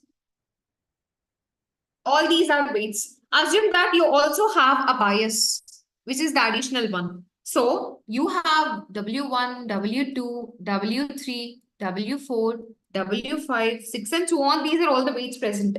If you are at 10th epoch, then what happens? As an example, take 10 epochs, and that's your current epoch that is going to execute. That is called as current time. Then for the previous epoch, what is the time? It will be t minus 1. And for before previous one, what will be the time? That is t minus 2 and so on. Then for epoch 7, it is, for suppose as I told before, epoch 1, 2, and so on. Epoch 10 is there. For suppose this is t, before it will be t minus 1 and so on. Ultimately, it will be t minus 10. Right? So here you have W1, W2, and so on to W8. How many at t minus 9? And for the current time period also you have B, which is bias, B1, B2, W1, so on. Now what you do is, we look at the difference between this and this, this and this, this and this. All these differences we will see. And based on the weights differences, we will just stop the process. That is weight change criteria. Before we are seeing the difference between the errors or loss, that is error change criteria. These are the two things that we have. So here, these are useful to stop the process, when to stop, depending upon whichever the method that you choose. So even if a single weight is changing, it will continue. If it is constant, then it will stop. So how many epochs you should choose? What should be the percentage of the weights that need to be maintained? That also needs to be talked about. So that is nothing but overfitting, underfitting, and right fitting. In order to train your model to give you the right fit, you have to go through all these things in order to stop your particular model. When to stop and all these things. And what is the next slide that you have? This is the formula that you can go through. The next one that we have is dropout. What is dropout? What is dropout? So it is an interesting way to perform model averaging in deep learning. We have something called as dropout. These are the techniques that we use to avoid overfitting. What is this useful for? This is a technique used to avoid overfitting. Why? In order to ensure to get the right balance. To avoid overfitting, we will go for these methods. Why we will go for these methods is to help you ensure to get the right balance. Here, dropout is one interesting way to perform model averaging in deep learning.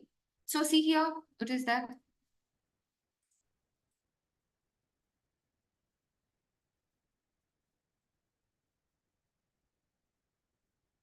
Suppose you have one hidden layer.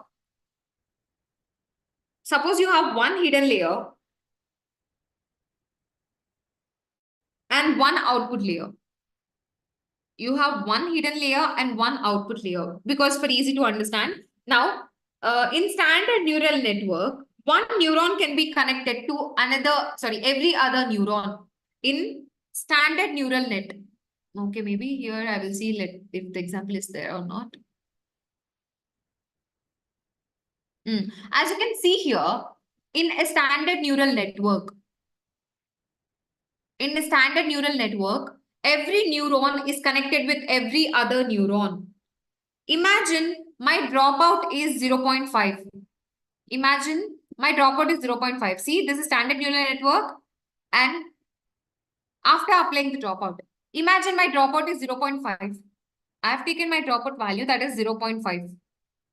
So if my dropout value is 0.5, then what happens? So 0.5 means 50% of the neurons for every hidden layer for each training sample is nothing but the dropout. That will be lost. The 50% of your data will be lost. If you have data set 1, for every training sample, that is for every row, for every iteration, for each hidden layer, we ignore a random fraction of nodes. We ignore a random fraction of nodes, which means here it is 0.5, which means 50% of nodes. 50% of output of the nodes will be gone, will become 0. Out of 6 over here, I will get only 3. Out of 6 over here, we will remove 50%, so I will get 3. 3 will be gone. So what would happen? Those neurons will not be involved in the training process. In the training phase, whatever that we have applied the dropout for, those will not be influenced or those will not be involved in our training process. What do you mean by overfitting? You are overtraining your model. You are overtraining your model. So, and this dropping of neurons happens for every hidden layer. Every hidden layer, this is output layer, this is input, this is hidden. It happens for every hidden layer. If we select the second hidden layer, they also could be different other neurons that gets dropped out.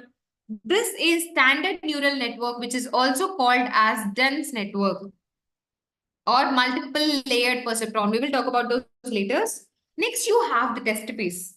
So what happens in a test phase? You will use all the activations, but you will reduce them by a factor of P. You are not making anything as 0 over here in the test phase. Here we are making 0 so that these are not involved in the training process. But in the test phase, we are not making anything 0. We are not making anything 0, but we are reducing them by a factor of P. That does not mean for every training sample you will randomly drop. This is nothing but dropout, and it happens to be a regularization technique. And it happens to be a very famous or popular regularization technique. L1 regularization, L2 regularization, we talked about those before. This is a technique which is used to avoid overfit. This is a technique that is used to avoid overfit. This is one method present, that is dropout, to avoid the overfitting techniques or overfitting problems. And next we have drop connect. So what is drop connect?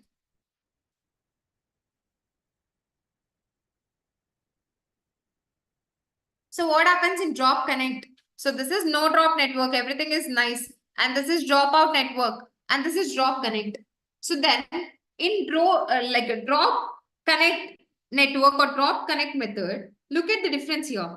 In dropout, you are making the activation 0.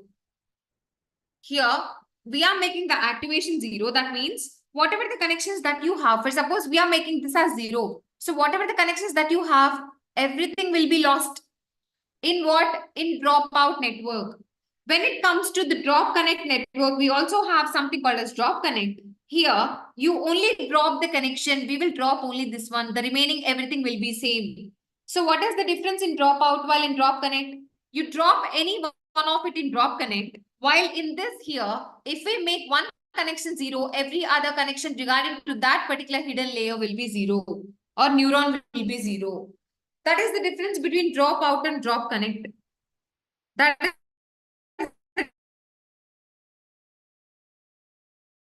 the difference between drop out and drop connect. It's nothing but when we are making the activation 0, when we are making the activation 0 for this neuron, all the connections will be gone, which is regarding to this neuron in dropout.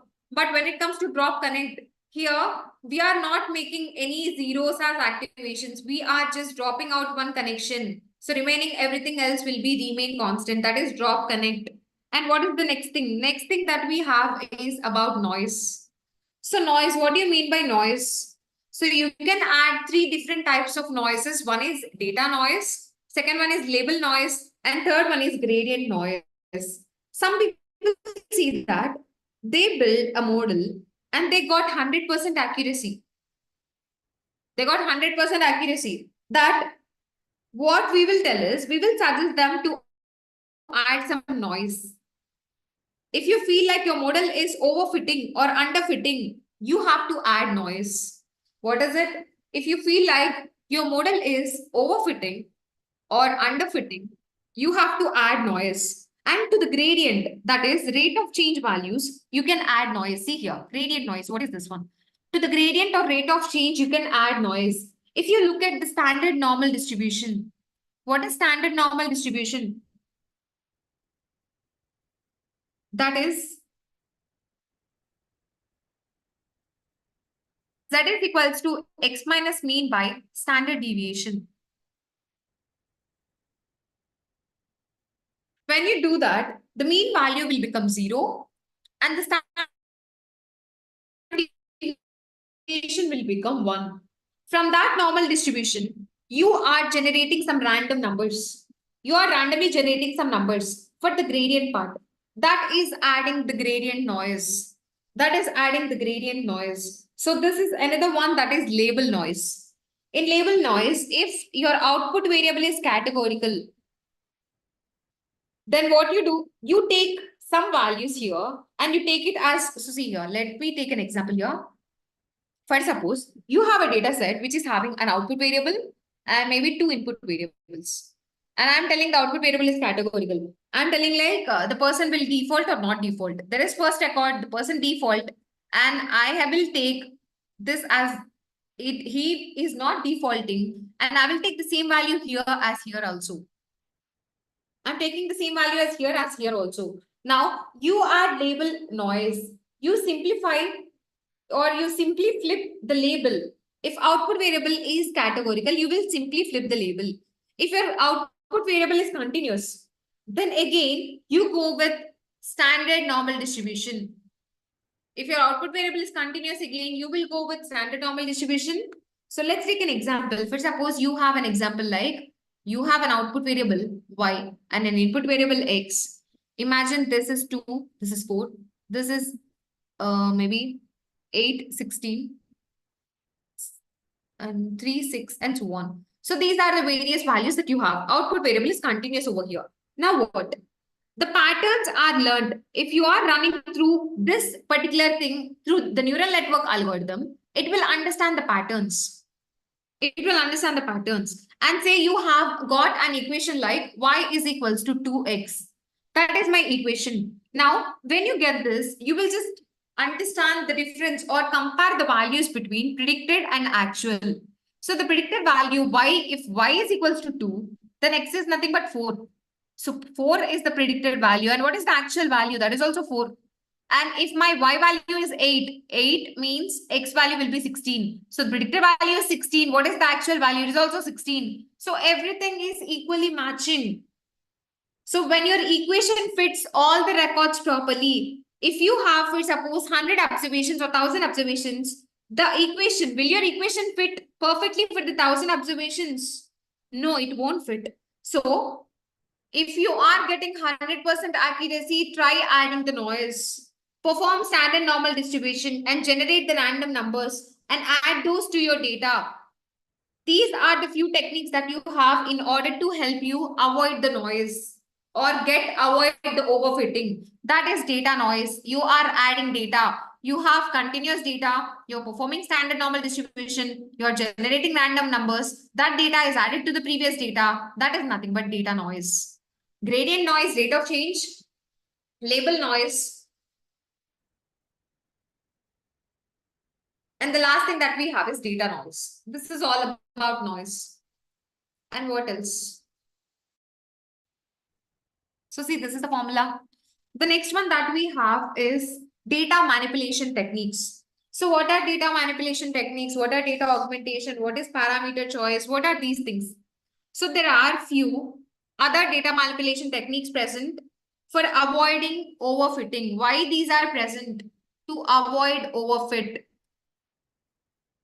To avoid overfit, we have data manipulation techniques. So if your model underfits, what happens? What happens? So see here, this animal is there. If you it is underfitting, not overfitting, this is underfitting. So it is not properly identifying the proper animal. See here. So it is telling like, if your model underfits, what happens here is this animal are having the same patterns as this and also this one. So one thing is called, we have a curriculum learning.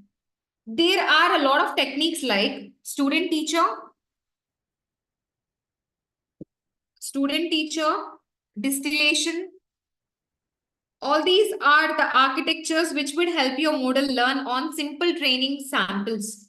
First, instead of giving all the 1000 observations that you have, you will give 10 first and 10 later and so on. When you define a neural network architecture, you might have your fully connected network, your activation problem or activation function. Between those, you may have a batch normalization that is present here. See. So here, if you observe, if you have a fully connected network and you have hidden layers present in between, activation functions are present in between, then you will add, what is it? You will add or you may have a batch normalization that is present in between. If these are the activation functions, for suppose, see, this is your fully connected network. This is your activation function. In between, you may add one batch normalization. BN stands for batch normalization. If you are running a mini batch within your data set, if you have 10,000 observations, if you have 10,000 observations in your data set, if I say my batch size is 100, what happens? From 1 to 100, it will be one batch. From 101 to 200, it will be another batch and so on. You take one batch and calculate the mean of it. Then you calculate the variance of the batch and you normalize it. So x minus mean by standard deviation, that is normalization. So the variance of the batch, then the parameters are learned, which is beta, and also this one. This stands for weights and all. You already know those. Take those values, that is B, and multiply with the normalized value. And multiply with the normalized value and add W. And multiply with the normalized value and add W. See here, first calculate the mean, then calculate the variance, then normalize your data, and then scale your data. This is what comes under regularization technique. Why? In order to ensure that you are getting a right model. You are getting a right model. This you already know, data transformation, which we have learned before. And another one is your inputs are correlated. What is it? Here, if you see, if your inputs are correlated with each other, you have to decorrelate them.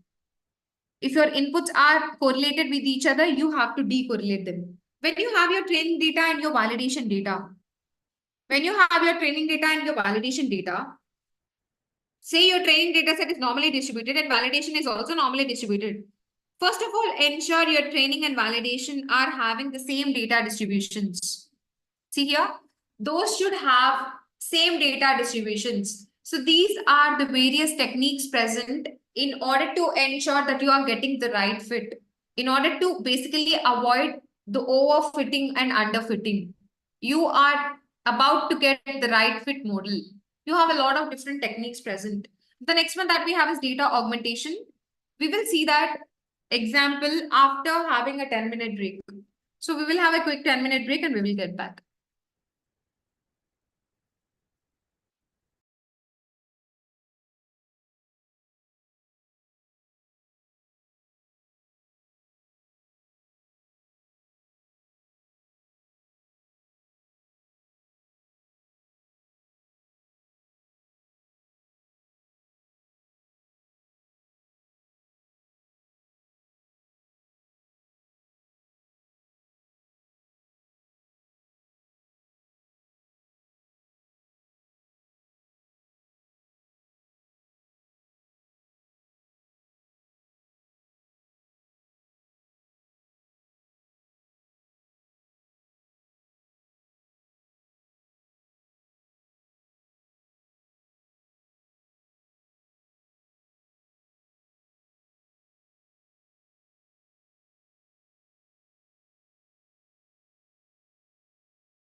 Okay, everybody, let's continue with the session.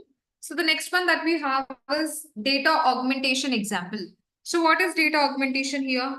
So when you have images, okay, let's see what is present in the slide. So when you have images like this, you do data augmentation. Helpful to you in two ways. What are the two ways? The first one is to avoid overfitting. The first one is to avoid overfitting. And what is the second use of doing the data augmentation? The second one is to generate more data for your model to be trained. To generate more data for your model to be trained. So we will do the data augmentation for images, for which we have two uses. One is we can avoid the overfitting problem. And the second one is we can generate more data for the model to be trained. In an image, if you see, you have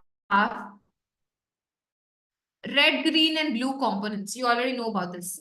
So if you see here for this one, maybe he took as red as mode, green as mode, blue as mode, and he may take different vignettes like focused on the backgrounds. Only this part he focused mode, this part he focused mode. Based on that, I got a lot of different data present. By doing the data augmentation, I can generate more data. So there is something called as vignette, which means we will change the focus. All these things will increase the data and it will help our model to avoid the overfitting. That is nothing but data augmentation. So see what is present in the slide. So here, that is also useful for translation. So here translation is that, see, horizontal factor, like vertical factor for translation, for scaling. You already know about all these things. I don't want to discuss about again anything. And for rotating your alphabet, for outlining your transformation, for all these things, we can go for data augment to avoid overfitting, and it is used to generate more data for the model to be trained. How? It will generate a lot of different data by using different techniques like vignette. It will focus more on some parts. It will generate new images and it will just focus on these components and it will generate new images. Just like that, I will get more data. For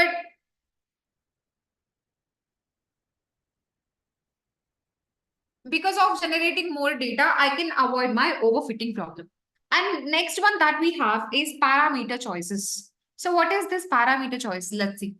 So choosing target variables or target values. So you have weight initialization in which you have different types. So target variable means you already know about all these things. For that, you have weight initialization in which you have different types. The first one out of which is Xavier's initialization. Xavier's initialization for the given data set. For the given data set, you have fan in and fan out. What is fan in and fan out? How many inputs are there for each and everything which is coming in, and how many outputs are there, that is fan out. For suppose for this neuron, how many inputs are there? We have 4 inputs. And how many outputs are there? We have 2 outputs. So fan in is 4, fan out is 2. So based on that, just substitute that in this formula. So what we will get, see here. What we will get here? So here I will get here minus square root of 6 divided by square root of fan in is 4 plus fan out is 2 minus, comma, square root of 6 divided by square root of 4 plus 2 again. So this is our formula, which is Xavier's initialization. We will talk about this uniform also, uniform of. And what is that you will get? Uniform of square root of 6 divided by square root of 6, this is minus, comma, square root of 6 divided by square root of 6. Uniform of. This is what we got. Uniform means the probability of choosing any value within the range.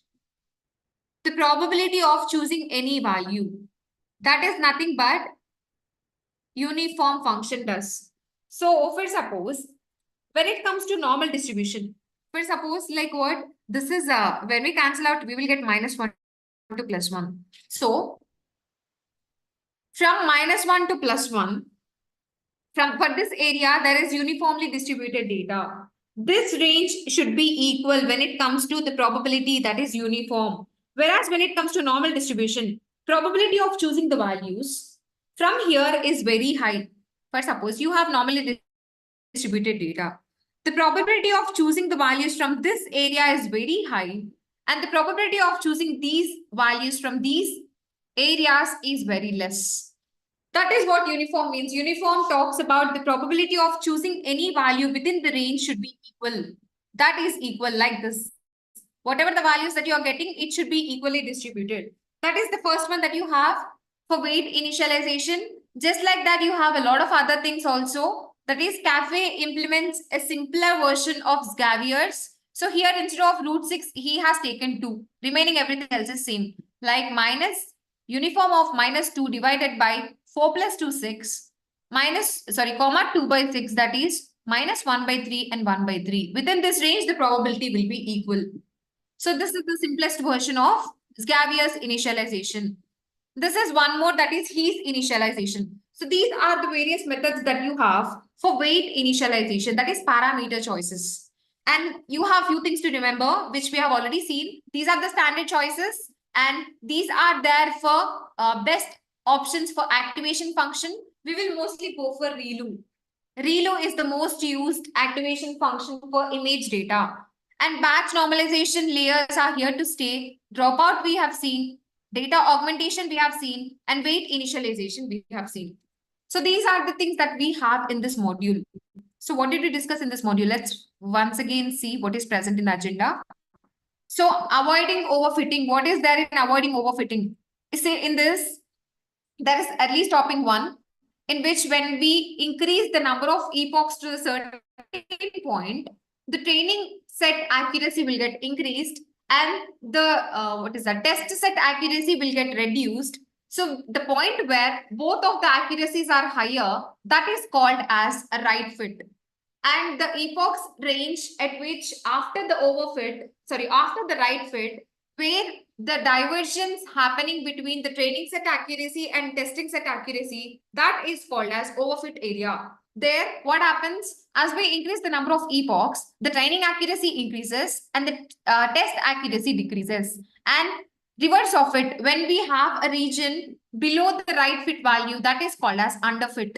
And in order to get the right fit, you have early stopping technique, in which you have 2 criteria. First one is like error change criteria.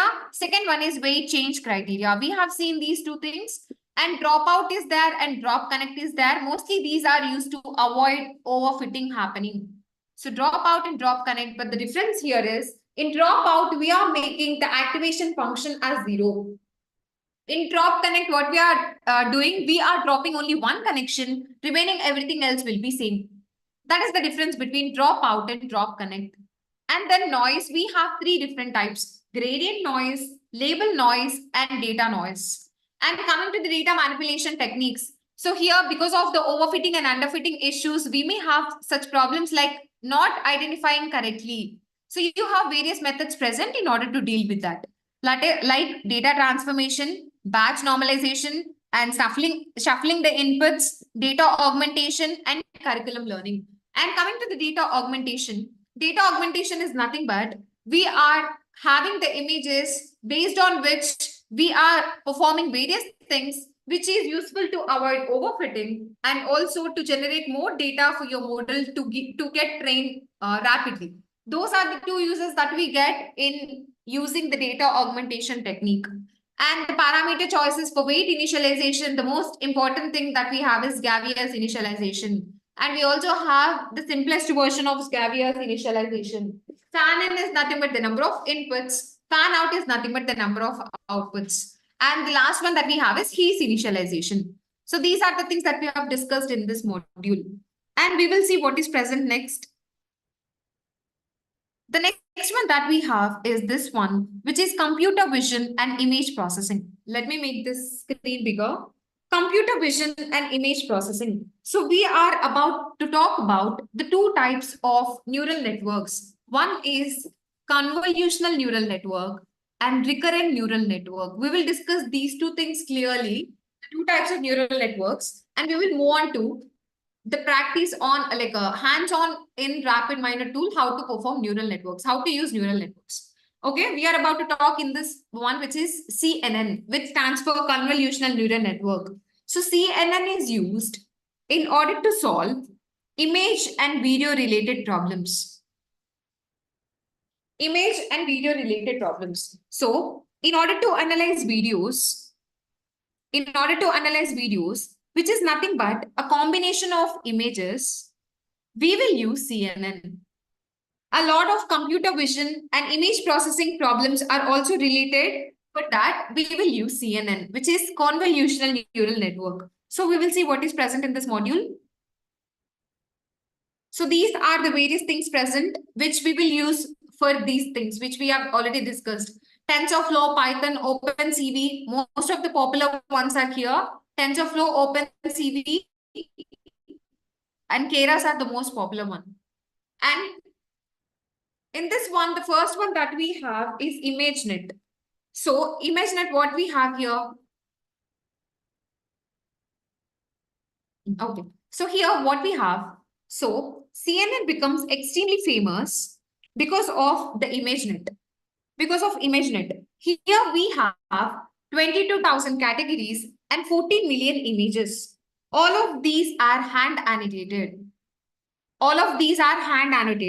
So ImageNet, here we have different categories like what animals, we have different animals, which is images, and plant category I have different ones, and structure artifacts again I have different ones, scenes I have different ones. So just like that, we have in the ImageNet 22,000 categories and we have 40 million images. So the next slide that we have is the challenges or the ImageNet classification challenge. Let's see what is that.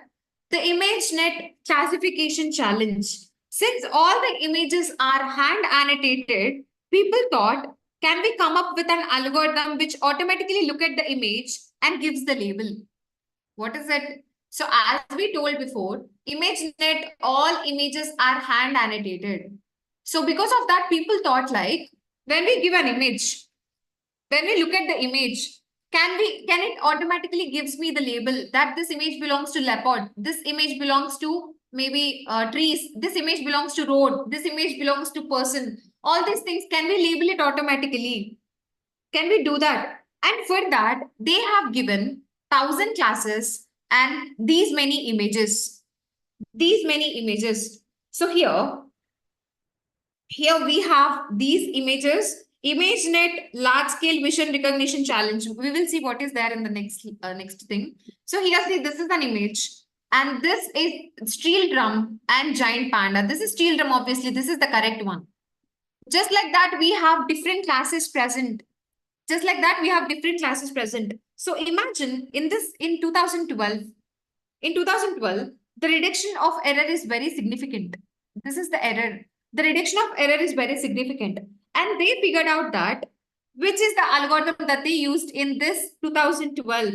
That is, they have used CNN algorithm. And what is this ILS BRC? This is ImageNet. This is ImageNet large scale vision related or vision recognition challenge. So in 2012, there is a significant reduction in the error, and they figured out which is the algorithm they have gone for, and they figured out that is CNN algorithm. That is CNN algorithm, which we have already seen about when we are talking about the neural networks history and all. So we will move on. So ImageNet challenge winning architecture. So in year 2010, 2012, 2014, 2015, 2016, these are all there. Year after year, people started using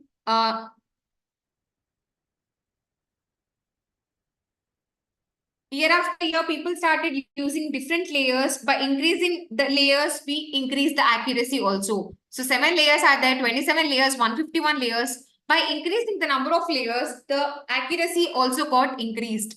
And what is more difficult vision problems? What comes under here? So see here.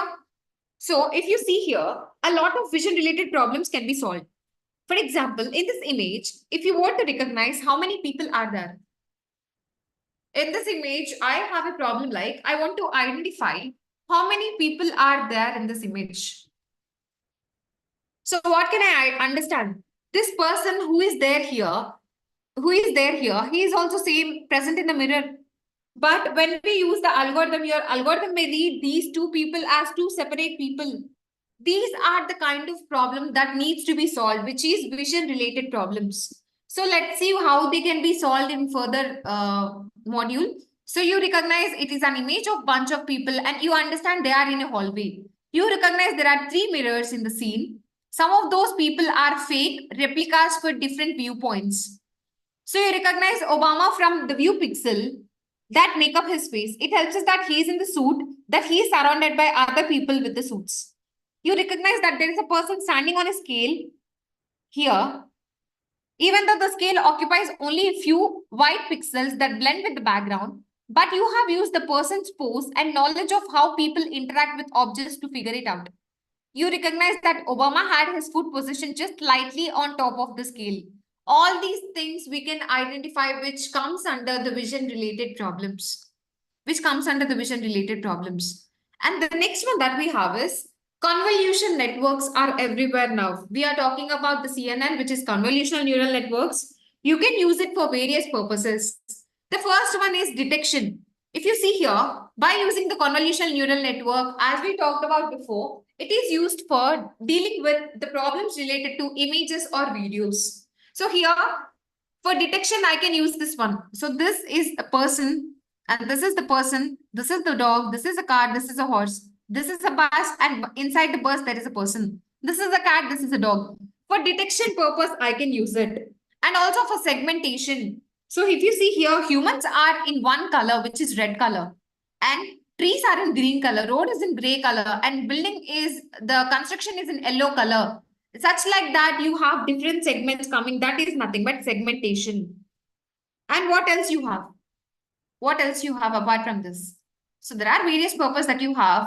You can use the convolutional neural networks for detection. You can use it for segmentation.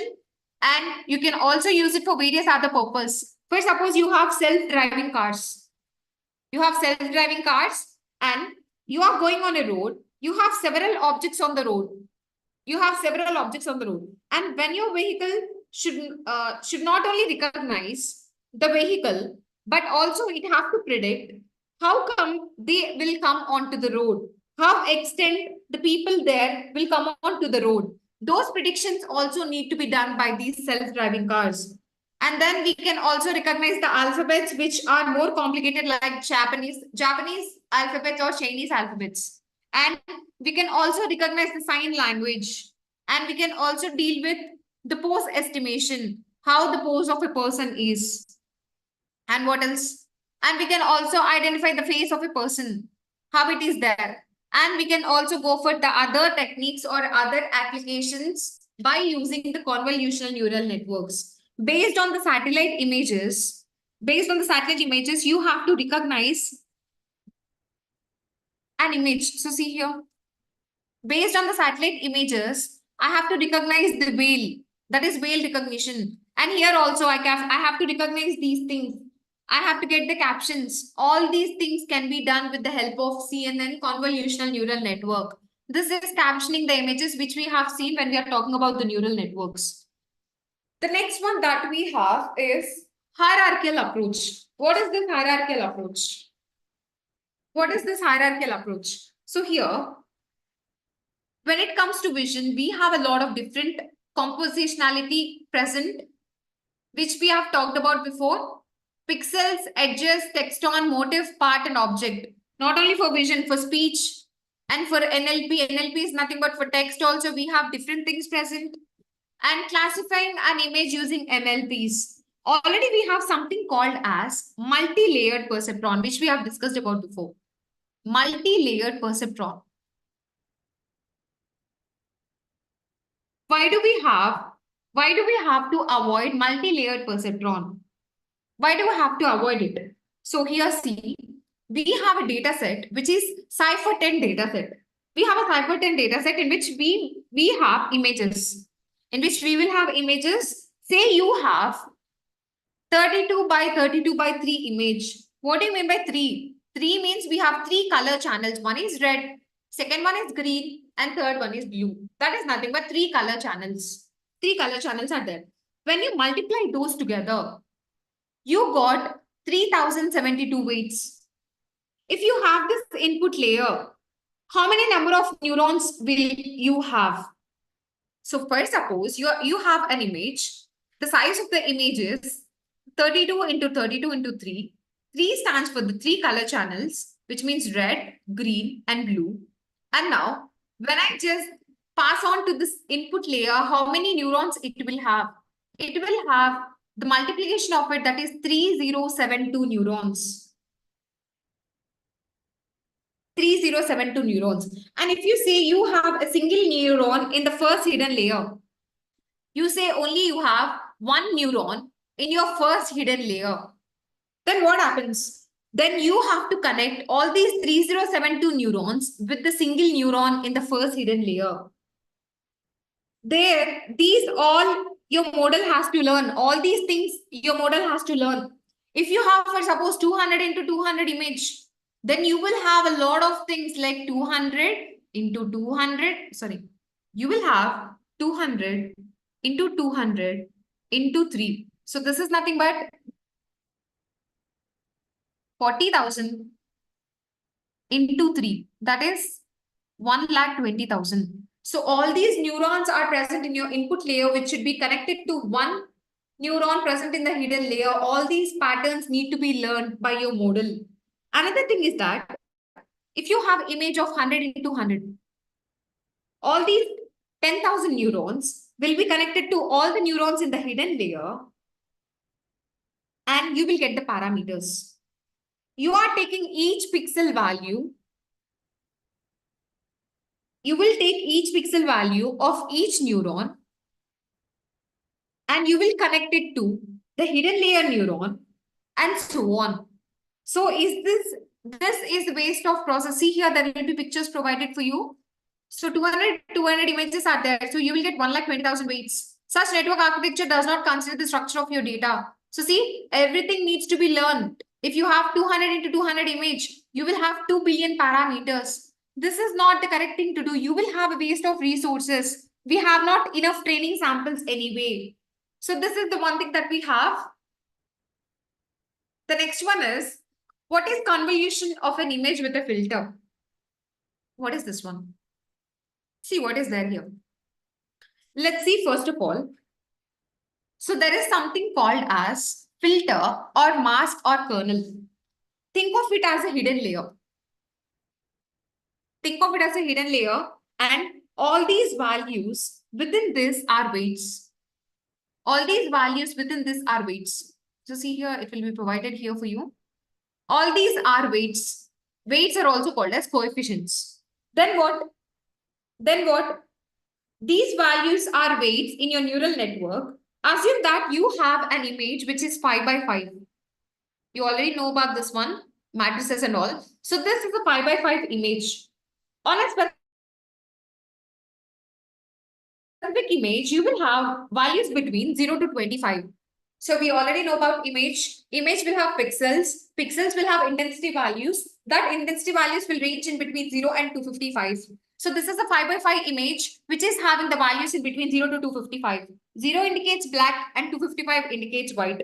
And for this particular image, I am applying my filter or mask or kernel. I'm applying this one. This is what? This is a 3 by 3 one.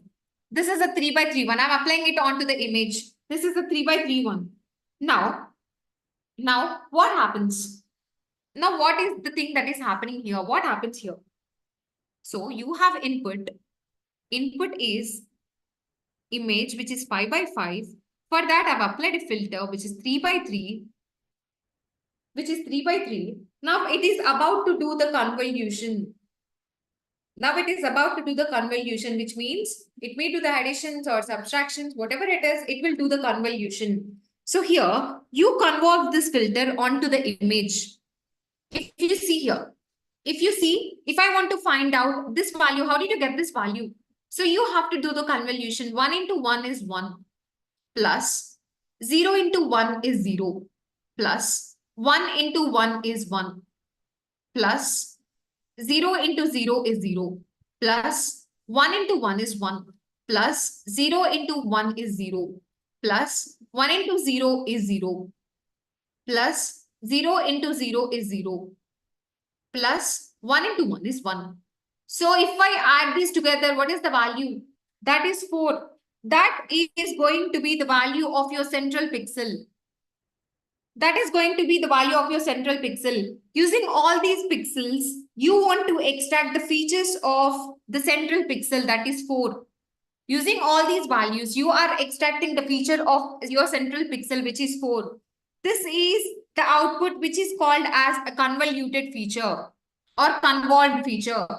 This is the output that we are getting, which is the central pixel output feature.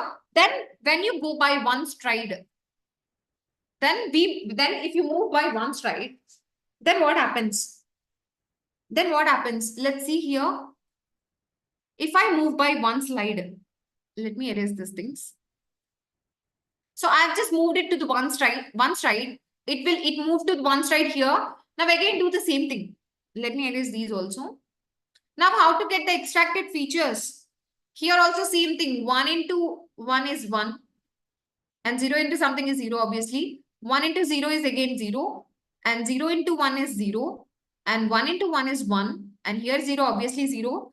And 1 into 0 is again 0. And 0 into 1 is again 0. 1 into 1 is 0. So it is nothing but 3. That will be the value of your central pixel, which is 3. This is called as a convolved feature. How many neurons can you have in the hidden layer? Is it fixed? In the hidden layer, how many neurons you should have? Is it fixed? No, it is not fixed. But it has to be a square matrix.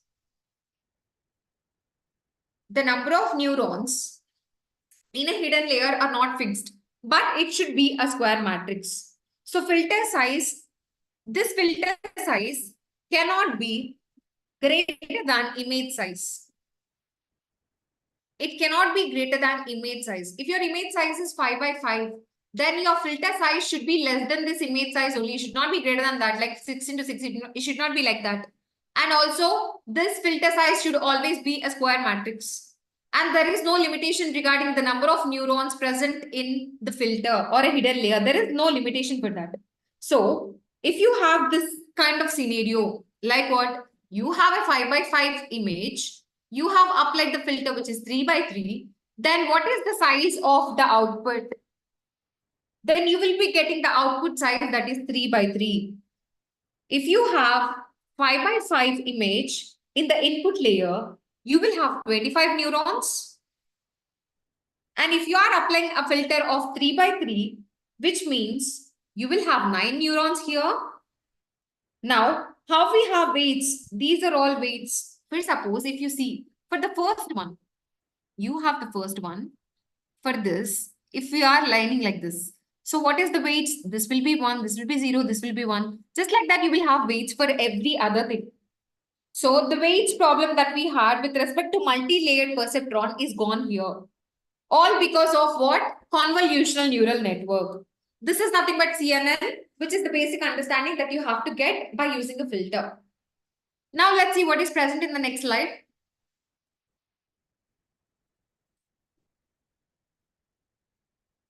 So these are the various things that we are going for one stride once a time.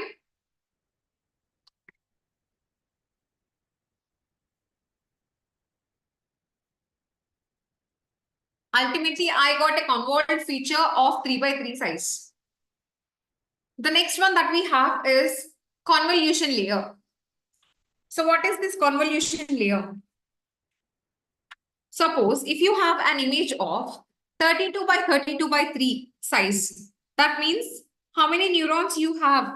You have 32 into 32 into 3 neurons, 3000 something. That means you have 3 color channels because 3 is there here. That is R, G, and B. 3 color channels are there. And 32 means height, and 32 means width, and 3 is depth. And what? And you have filters, which is of size 5 into 5 into 3.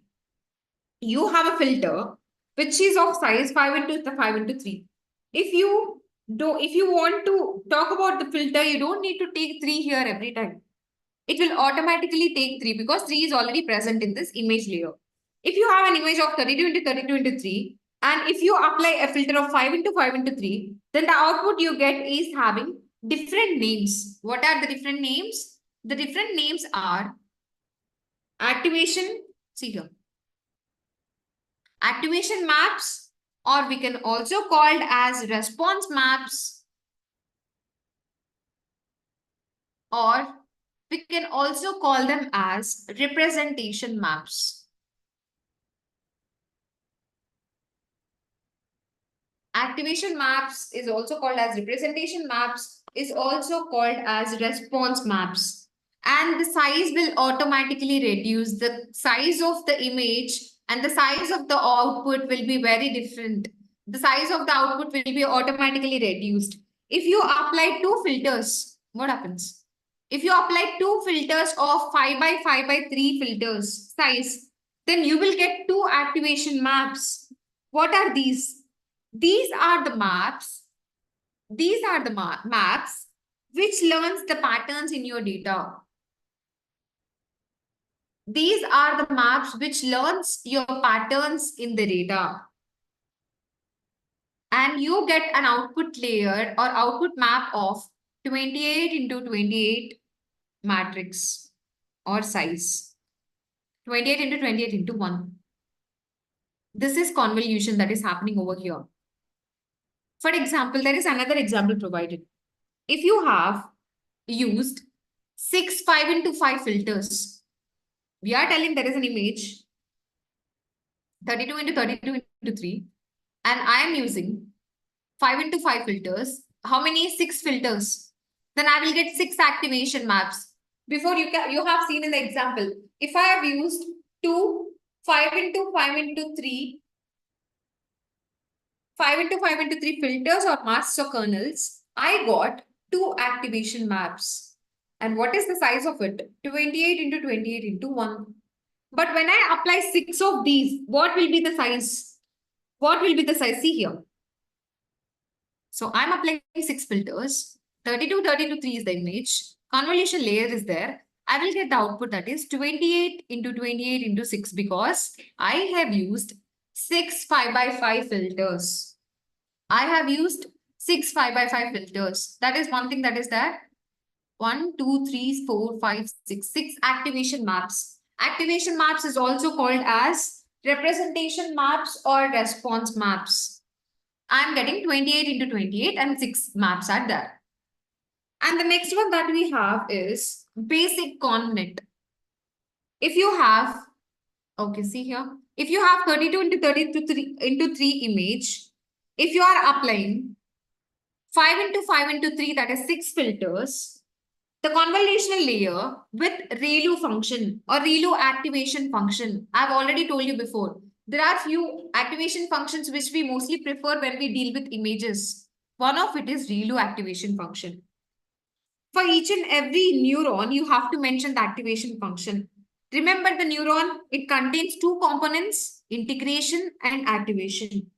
In activation, when it comes to images, we already discussed this ReLU activation function will give you the good results. Now what? See what happens here. I'm applying this 6 5 by 5 by 3 along with the convolution layer with the help of activation function ReLU. The output is 28 into 28 into 6, which we have seen before. When I apply 10, I will get 24 into 24 into 10 and so on. You are getting all these sizes. Let us see what is present in the next slide. So imagine if you have an image like this. Okay, let me go back the slide.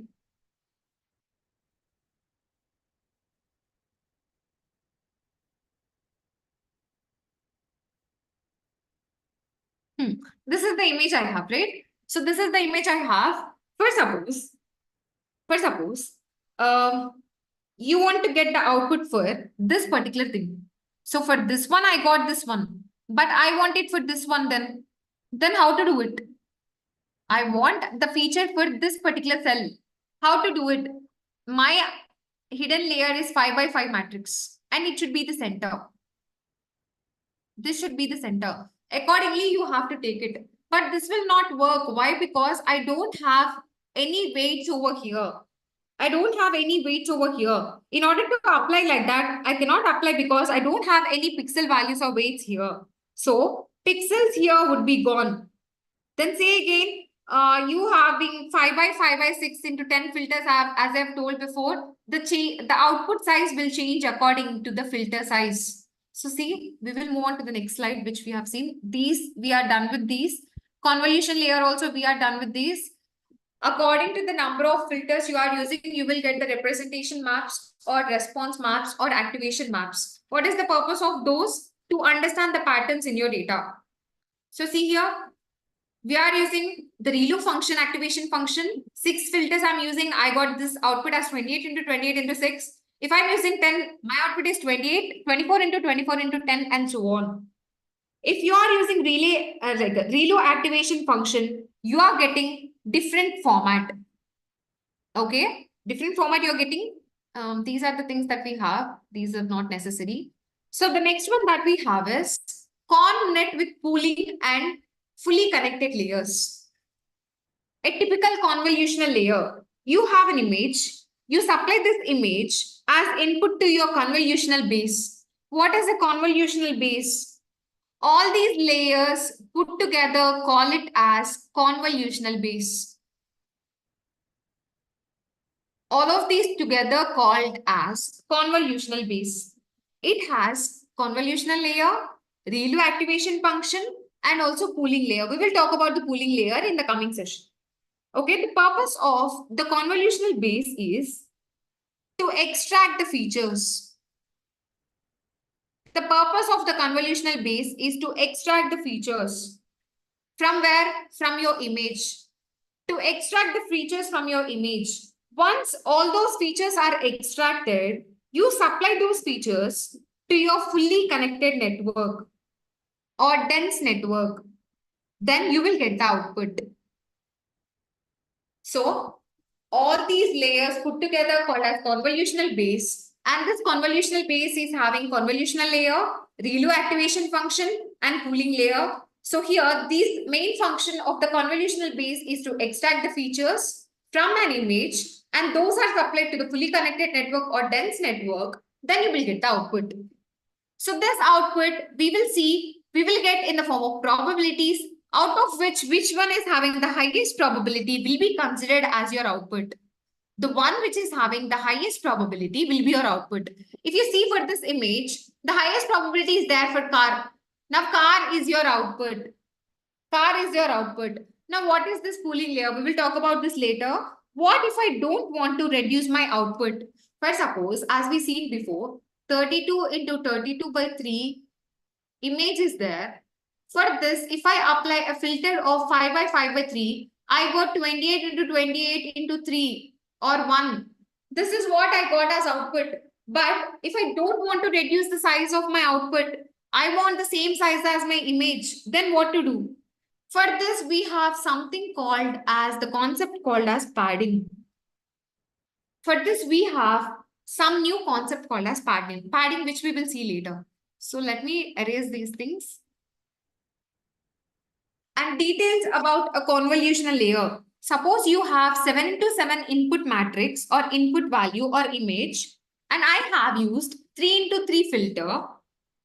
When you take one stride, see here, each time when I'm taking one stride, I'm getting the output as 5 by 5.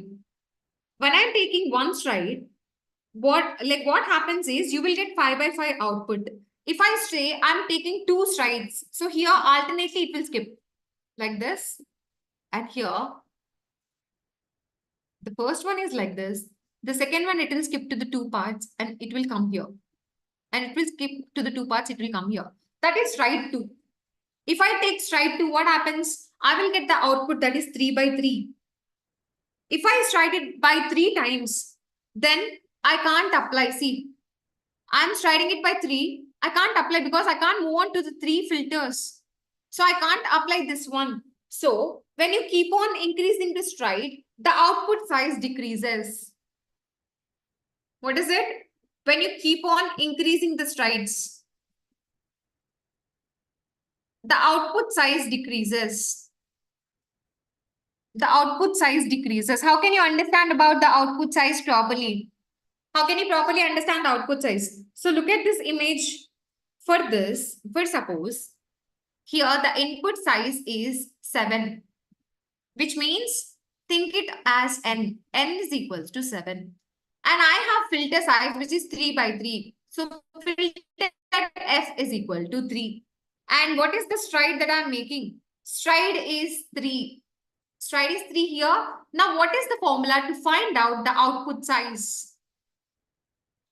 What is the formula that we have to find out the output size? That is n minus f divided by stride plus 1. This is the formula that you have. So here what is n? That is 7. 7 minus this one is 3 by how many strides that we are making? 3 plus 1. 7 minus 3 is 4. 4 by 3 plus 1. So 4 plus 3 by 3. That is 7 by 3. 3 2s are 6. 3 3s are 9. So we can't have 2.3 size. This is not applicable. That is why this does not fit. We cannot apply 3 by 3 filter on 7 by 7 input with stride 3. This is how you can calculate the size of your output. What is the formula? N minus f divided by stride plus 1. If you want to find out the output size when your stride is 1, 7 minus 3 divided by 1 plus 1. That is 4 plus 1. Your output size will be 5 into 5. If your stride is 2, 7 minus 3 divided by 2 plus 1. That is 5 by 2 divided by, plus 1. 5 plus 2, 7 by 2. Here you will get 3 into 3. This is 4, right? 4. So 4 by 2, that is 2. 2 plus 1 is 3. So 3 by 3 matrix that you will get as output when you take the stride as 2. But when I take the stride as 3, I'm getting 2.6 or something. 2.3 or something. That is not the correct way of representing the size of the output. So that is what you have. This is for now. We will discuss about the rest of the topics in tomorrow's session. So tomorrow will be the last session for this RapidMiner. We will conclude this one. I will show you how to work on this neural networks, how to do it in RapidMiner Studio in tomorrow's session. So this is there. The output size, the formula for this is n minus f divided by stride plus 1. If it is 1, I will get 5. If it is 2, I'll get 3. If it is 3, it is 2.33. That is why it is not applicable. These are the various things present. So we have discussed about a lot of things today. So we will see the rest of the topics in tomorrow's session. So I hope this session is helpful for you, everybody. Thank you.